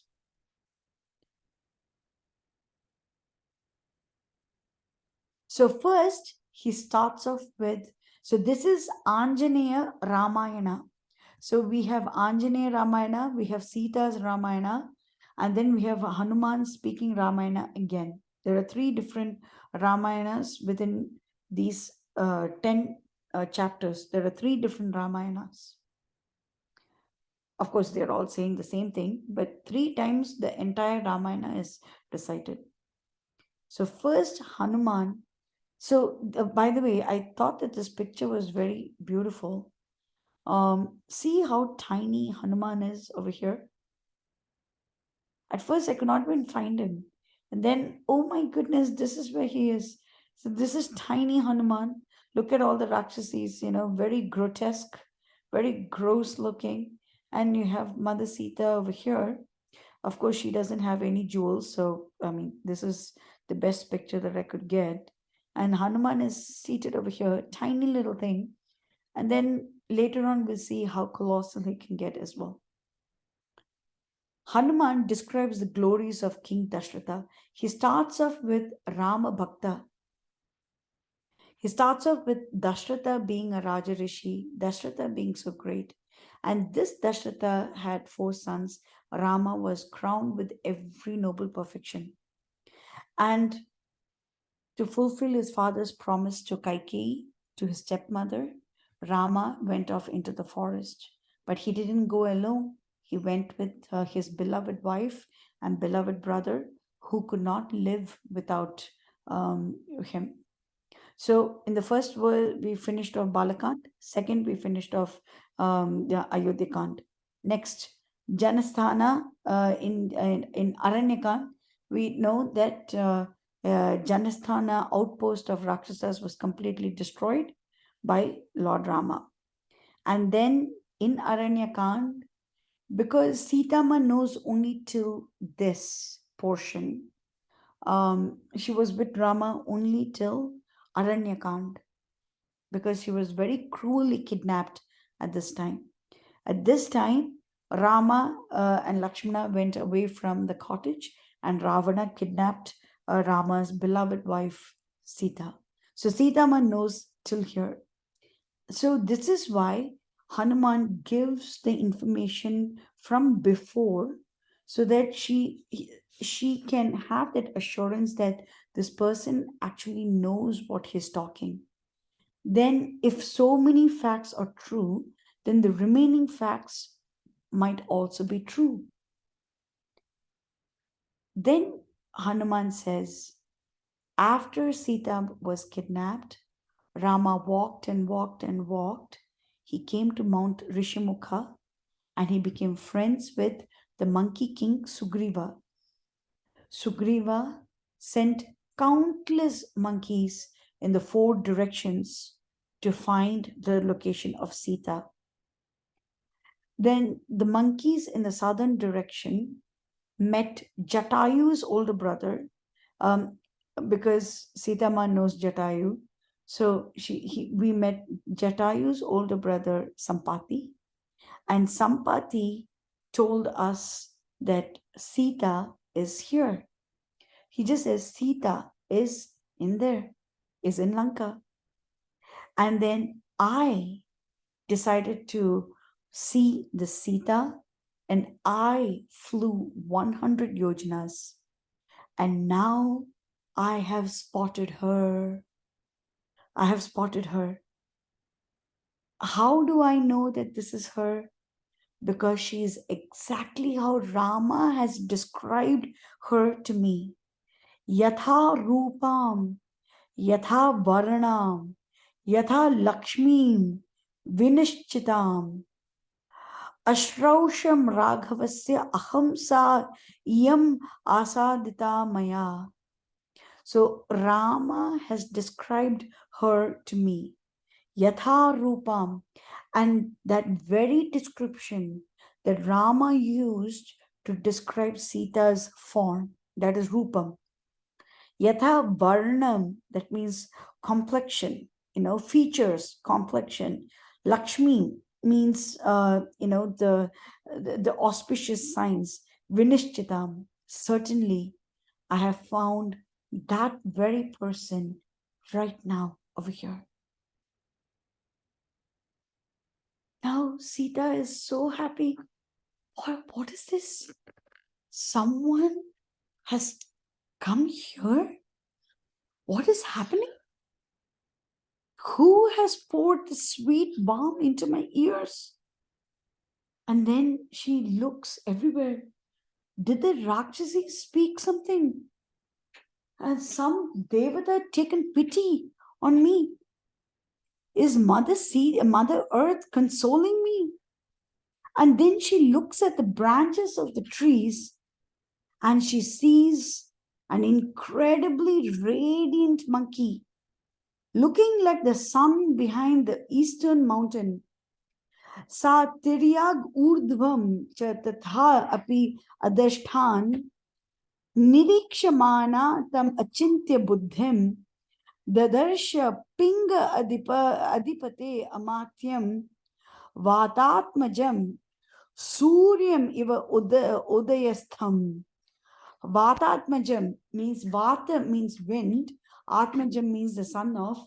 Vatatmajam, that means the beloved son of the wind. Suryam eva udayastham. That means he is looking like the sun behind the eastern mountain. Hanuman is very radiant. Now we might think if Hanuman is this radiant and he was hidden behind the Shimshipa tree, how come none of the Rakshasas and the Rakshasis were able to spot her? Spot Hanuman. This is because the trees were also very radiant. So everything was golden. We have to remember the Lanka was a city of magic. So the trees, even though they are, we know that the trees, the leaves, because of chlorophyll, they are green in color. But in Ashok Vatika, they were all very rarest of gems, the rarest of trees. So they were all golden colored, studded with pearls and gems and things like that. So it was completely mind-boggling to imagine something as beautiful as this. And so amongst all the luster that was going on, and Hanuman was completely hidden, so dense were the trees, that's the reason why nobody was able to spot him. Because it was his duty that he finds SitaMa.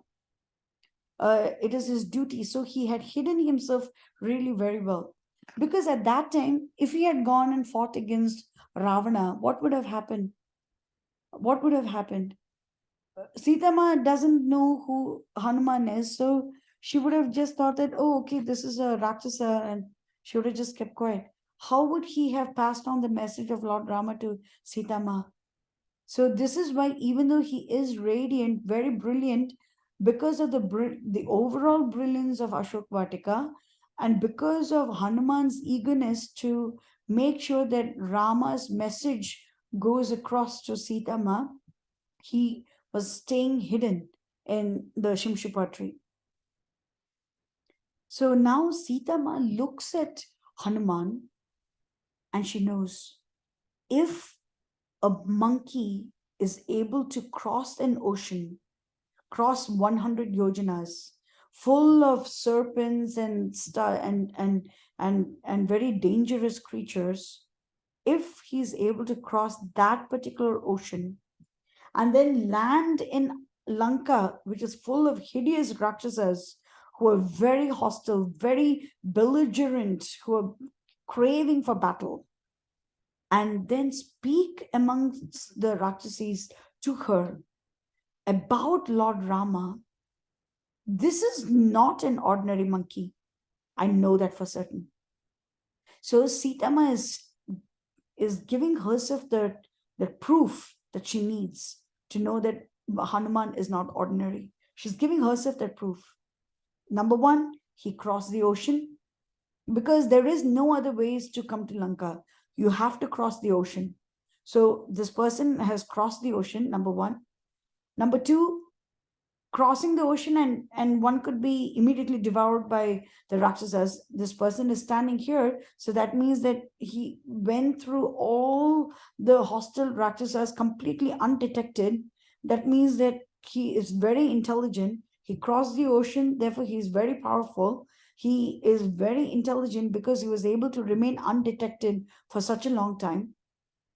And he's speaking to her amongst the Rakshasis. So that means that he's very bold. And how is his speech? His speech is soft and humble, and this means that he serves his master. His words are sweet and auspicious. Rama will be alive only when he knows that Sita is alive. And all living beings derive their sustenance from Rama. Therefore, SitaMa says that this Vanara has saved all living beings. in the 12th chapter of Sundara Kanda, we saw that Hanuman thinks that if he doesn't go to Kishkinda with the news of Mother Sita, so the entire Ayodhya army, Ayodhya family, Ayodhya Vasis and Kishkinda Vasis are all dead. And now SitaMa goes further than even that. She says that every living entity in this universe gets the sustenance from Rama. And Rama will not be here if he doesn't get the news of SitaMa. So this Vanara has saved every single living entity in this entire universe. In this entire universe. And therefore, she's so happy that she's seeing this Hanuman, she's seeing this messenger of her beloved Rama. And that itself makes her very happy. Because let's not forget, the Tyagaraja Kriti, Pahi Rama Duhuta Jagat Prana Kumara. Is Prana Kumara. He is the son of Vayu, the son of the life air. And now Hanuman is Prana Kumara in a larger sense, because SitaMa is saying that he has saved all the living entities in this universe. One time that all the living entities were saved in this universe was because of Lakshmana. Lord Rama wanted to destroy the whole universe because of the news of SitaMa's kidnap. At that time, Lakshmana saves us all. And now SitaMa says that Hanuman has saved us all, because Hanuman is carrying the news of SitaMa to Lord Rama, and he has come to me from my Rama. And Hanuman is coral color. He's this pinkish, goldenish hue, that reddish, goldenish hue, very beautiful. Eyes are of molten gold color. He's dressed in white. So usually white indicates sattva guna. So we have seen that Mother Kausalya wore white silk. SitaMa, on the day of exile, she wore white silk. Many Trijata said that they will all be dressed in white silk and they would go in Pushpak Viman. Vibhishana is also going to be dressed in white. So white literally means that it's spotless, it's very beautiful, it's very bright, it's very sattvic and all that. And Hanuman on this particular day was dressed in white, and he was sitting amongst the Shimshapa branches, and SitaMa is looking at him. Oh, this Hanuman who just now, this Vanara who just not said that that Rama became friends with Monkey King, and that monkey has sent countless Vanaras around the world, and Sampati has informed the southern Vanaras that SitaMa is in Lanka, and he has flown 100 yojanas to come to Lanka. I'm just hoping that this is not an illusion, because sometimes, people who are very depressed and extremely depressed, if they see a ray of hope somewhere, it's very difficult for them to believe that it is actually true. Nah, it cannot be true. That's what they think. And therefore, and therefore, SitaMa is very and I'm just hoping that this is actually true. And then she's wondering, is it possible for ordinary Vanaras to be this bright? Maybe it's just some illusion, some hallucination.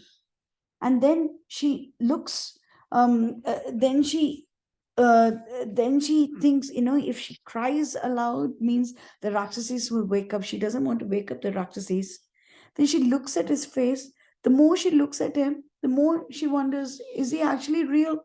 And then she faints and returns to consciousness. And then she thinks, in a dream, it is very inauspicious to see a Vanara. But and she's thinking, oh, I hope that everything is okay with Rama and Lakshmana. And then she thinks, to dream, one must sleep. How can I sleep? I am not sleeping without Lord Rama. So how can I dream? That must not be true either. Therefore, so maybe just because I'm just thinking of Rama, Rama, Rama, Rama, Rama, Rama, maybe this is just a figment of my imagination. Maybe I have just concocted something. Maybe I'm the one who's delusional enough to concoct that Rama has sent one Vanara. But then I can see this Vanara right over here. I can see him. And his words are so sweet.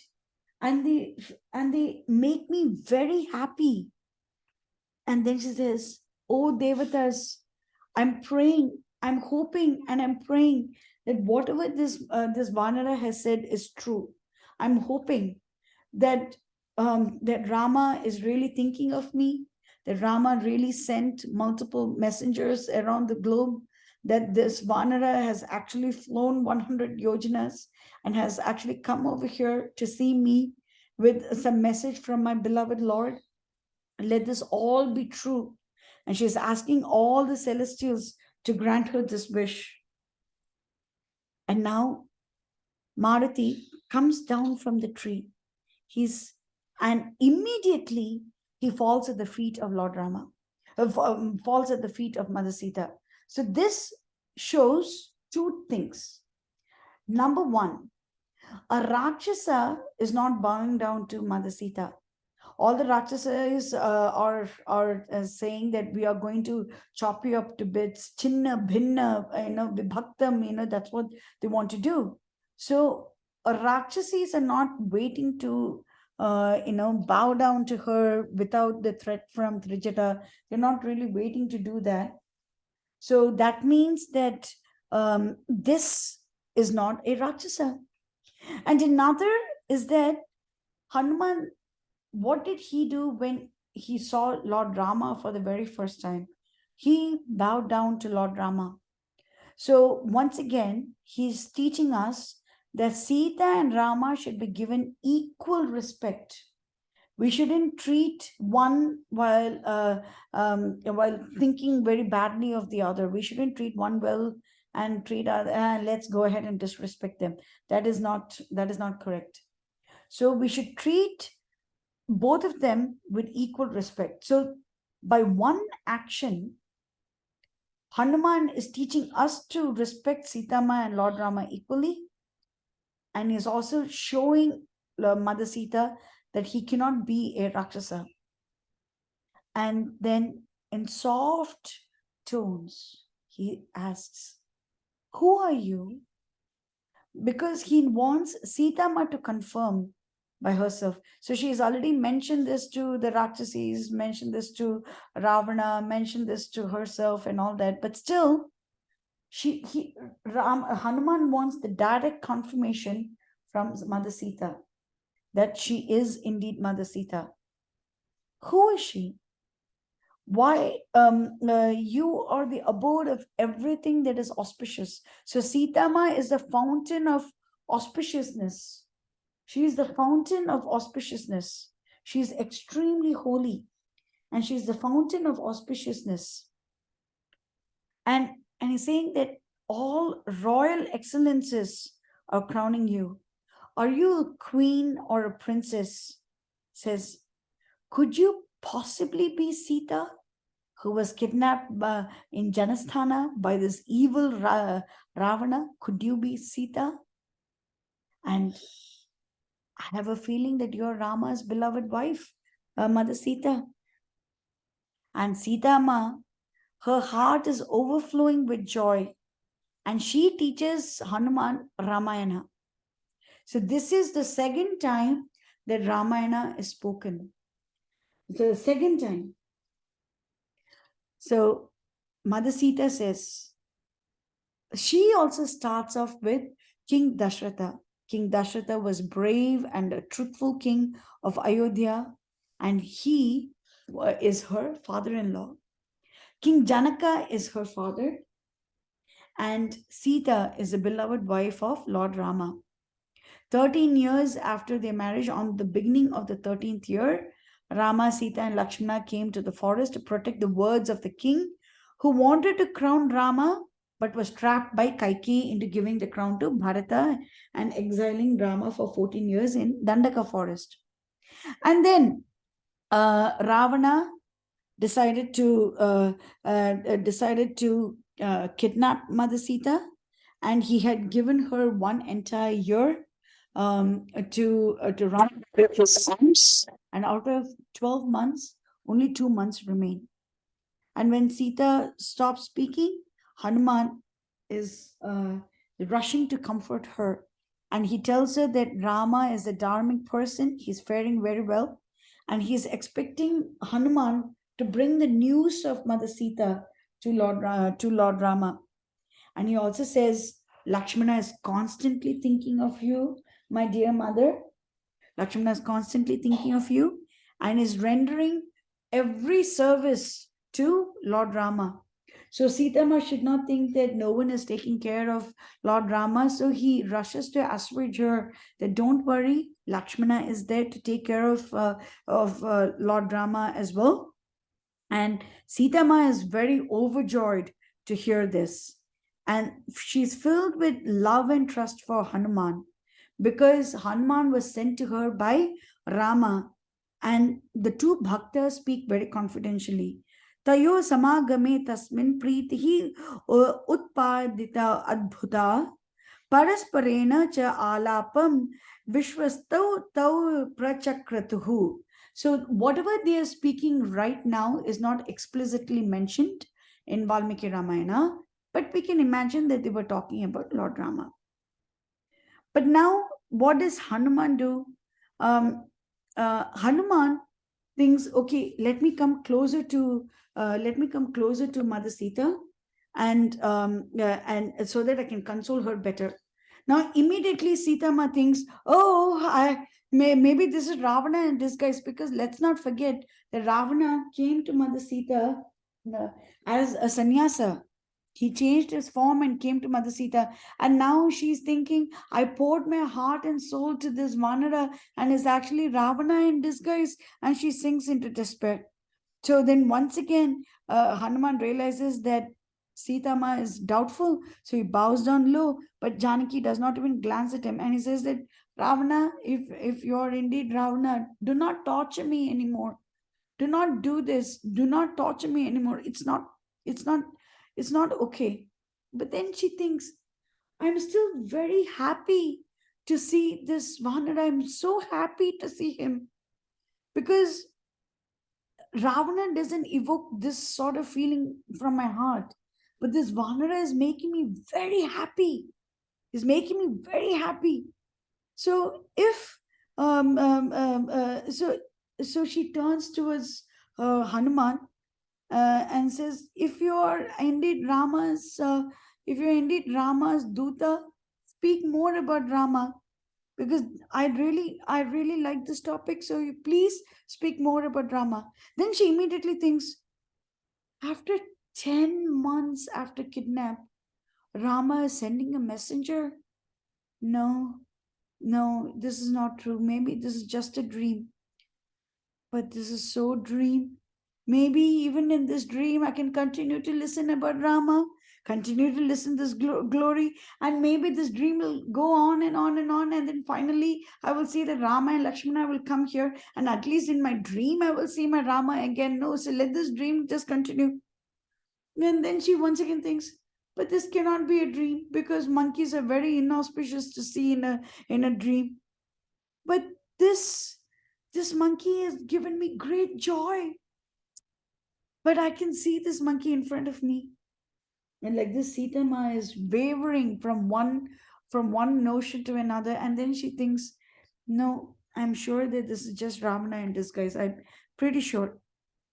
So Hanuman understands what SitaMa is going through. So he says Ramayana again.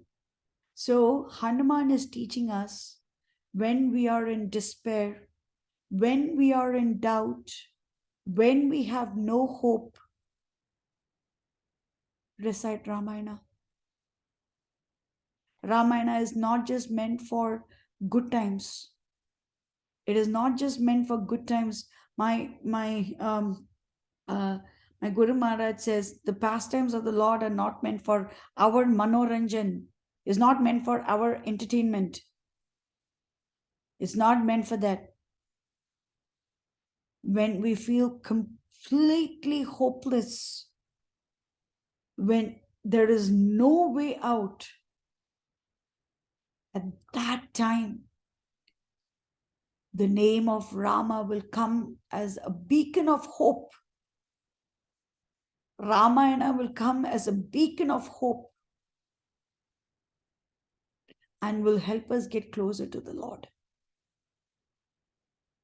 So when I'm sure that everyone who's listening or who will listen when I post this in YouTube, every single person has gone through or is going through or maybe even will go through periods of doubt, periods of despair.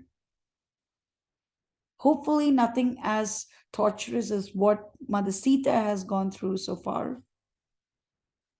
But all of this is inevitable. Shitoshna Sukha Dukkada. That's what Krishna says. Matra Sparshasta Kaunteya Shitoshna Sukha Dukkada Agama Apayana Anityastam Statikshasva Bharata. So Shitoshna Sukha Dukkada, the happiness and sadness are cyclical, like summer and winter, and we need to tolerate. But what is going to give us the strength to tolerate? What is going to give us the strength? That strength comes from Ramayana. That strength comes from Bhagavatam, from describing the glories of Lord Rama. That strength comes from there. Tamstitikshasva, we need to tolerate it. What gives us the strength to tolerate is this. So SitaMa was in doubts as to whether Hanuman is indeed Hanuman or whether he's Ravana in disguise. Could this actually be, could this be Rama's emissary? How is it possible? How is it possible? But he's bringing me great joy. But still, could he be Ravana? But maybe this is just a dream. But I'm seeing this. I'm seeing him in front of me. But if I were to dream, it's very inauspicious to see a monkey. But I really hope that Rama and Lakshmana are okay. But how can I dream? Because I cannot even sleep. So SitaMa goes from one thought process to another. She's extremely sad, extremely depressed. And at this time, Hanuman says Ramayana once again.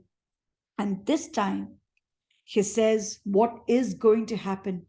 Because the first time, he says that, he stops with the fact that Yata Rupam, Yata Varnam, whatever description that Rama has given me about SitaMa, I can find her in you. I found her here.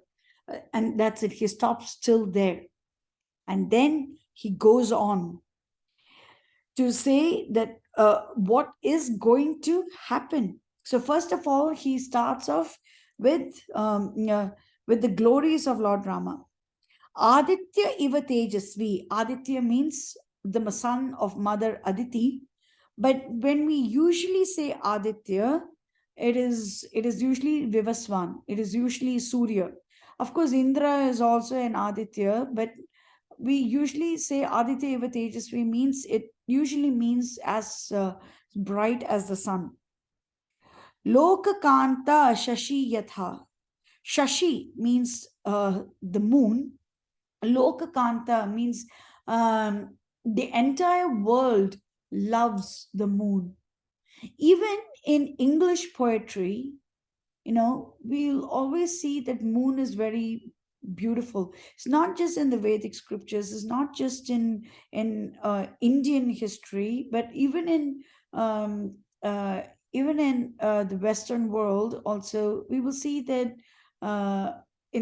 poets have glorified the beauty of the moon.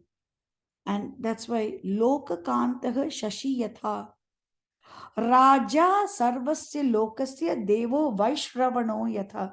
Who is Vaishravana? Does anyone know?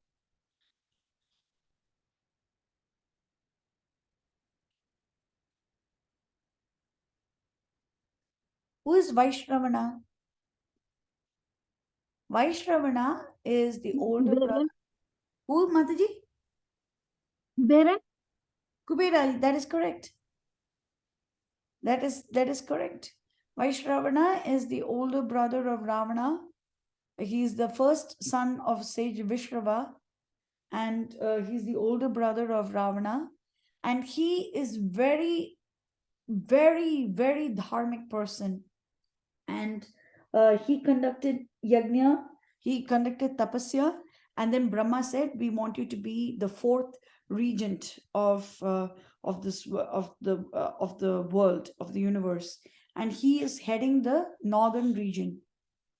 So it said, but still Kubera is one of the Lokpalas, right? So Raja Sarvasya Lokasya Deva Vaishravano Yatha Vikramena Upapannaha Cha Yatha Vishnu Mahayashaha. So like Vishnu's Mahayasha, the great fame, and Vikramena, the Vikrama means prowess. Vishnu Yatha. Rama is like Vishnu in his fame and prowess. Satyavadi. Satyavadi means to speak truthfully. Madhuravag means the one who speaks softly, sweetly. Devo Vachaspati Yatha. Vachaspati is another name for Brihaspati. And Devo Vachaspati Yatha, that means the celestial Brihaspati. So the way Rama speaks is like Brihaspati. Rupavan in his beauty. Shubhaga Shriman, that means very auspicious. Kandarpa. Kandarpa means Cupid, the god of love. Iva Murtiman. So he is as beautiful as Cupid. Kandarpa koti kamaniya vishesha shobham govindam adipurusham tamaham bhajami govindam. So this is one of the verses in Brahma Samhita. Kandarpa koti kamaniya vishesha shobham. So the Lord is more enchanting than 1 crores of Manmatha or Kandarpa or Cupid. So this is what we need to see. But over here, we have to learn who Rama is through the knowns. So we know that Cupid is very beautiful. So we can imagine Rama is more beautiful than that. We know that Surya is very, but Aditya eva Tejasvi. But Krishna says, Prabhasmi Sashi Surya Ho. So the light of Surya and the moon is coming from me. That light is coming from me. So that means that he is obviously more powerful, more radiant than the sun. But still, just for the purposes of similes and all that, we get to see that this is just for us to understand. And then he says, he's sweet spoken, wedded to the truth. No one stands by his side or above him. There's no one equal to him, no one is above him. And Ravana caused him to leave the cottage and he kidnapped Sita. Very soon, Sita will see Raghava give the dreaded Lord of Lanka the result of his crime. Shunyena apanita asi tasya drakshasi yat phalam. Phalam means the fruit. She is going to see Ravana get the fruit of his of the crime. What is the fruit of a crime? It is the punishment. What is the punishment that Rama is going to kill him? So Hanuman, in the second time, makes sure that SitaMa is aware of the future. SitaMa is aware of the future, and SitaMa knows that Lord Rama is coming close to her, and Lord Rama is going to punish Ravana for the heinous crime that he committed in kidnapping SitaMa away from Lord Rama. Rama is going to punish Ravana.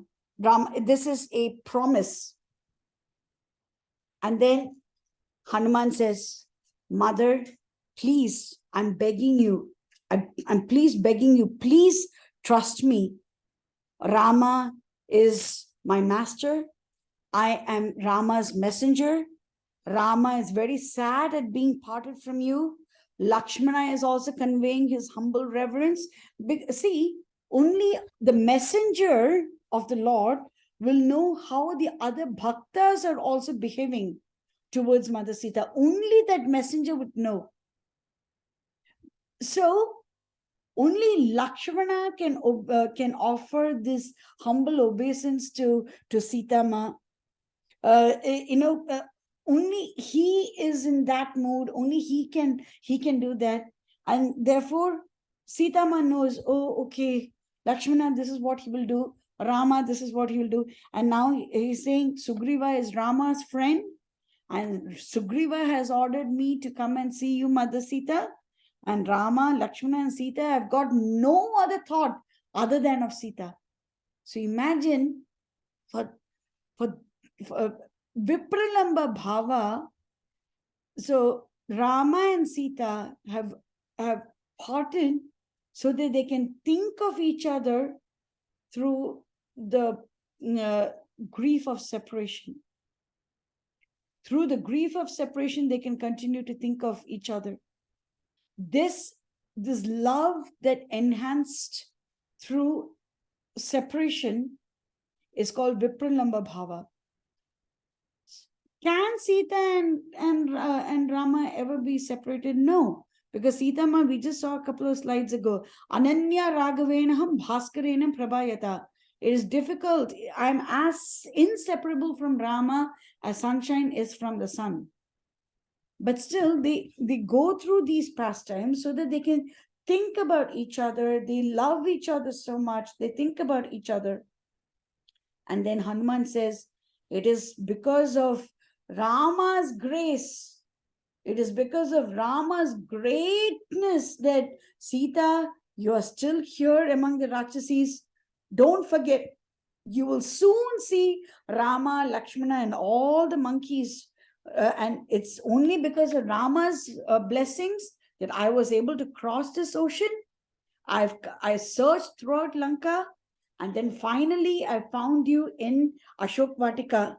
And Hanuman says, Mother Sita, please trust me. Vishanka tyajatam isha shraddhatsva vadato mama. What was the first statement spoken by Hanuman? He said, Sambhrama tyajatam isha. Sambhrama, that means your confusion. You should discard your confusion. Oh, Sugriva, these people are not sent by Vali. You do not have to fear them.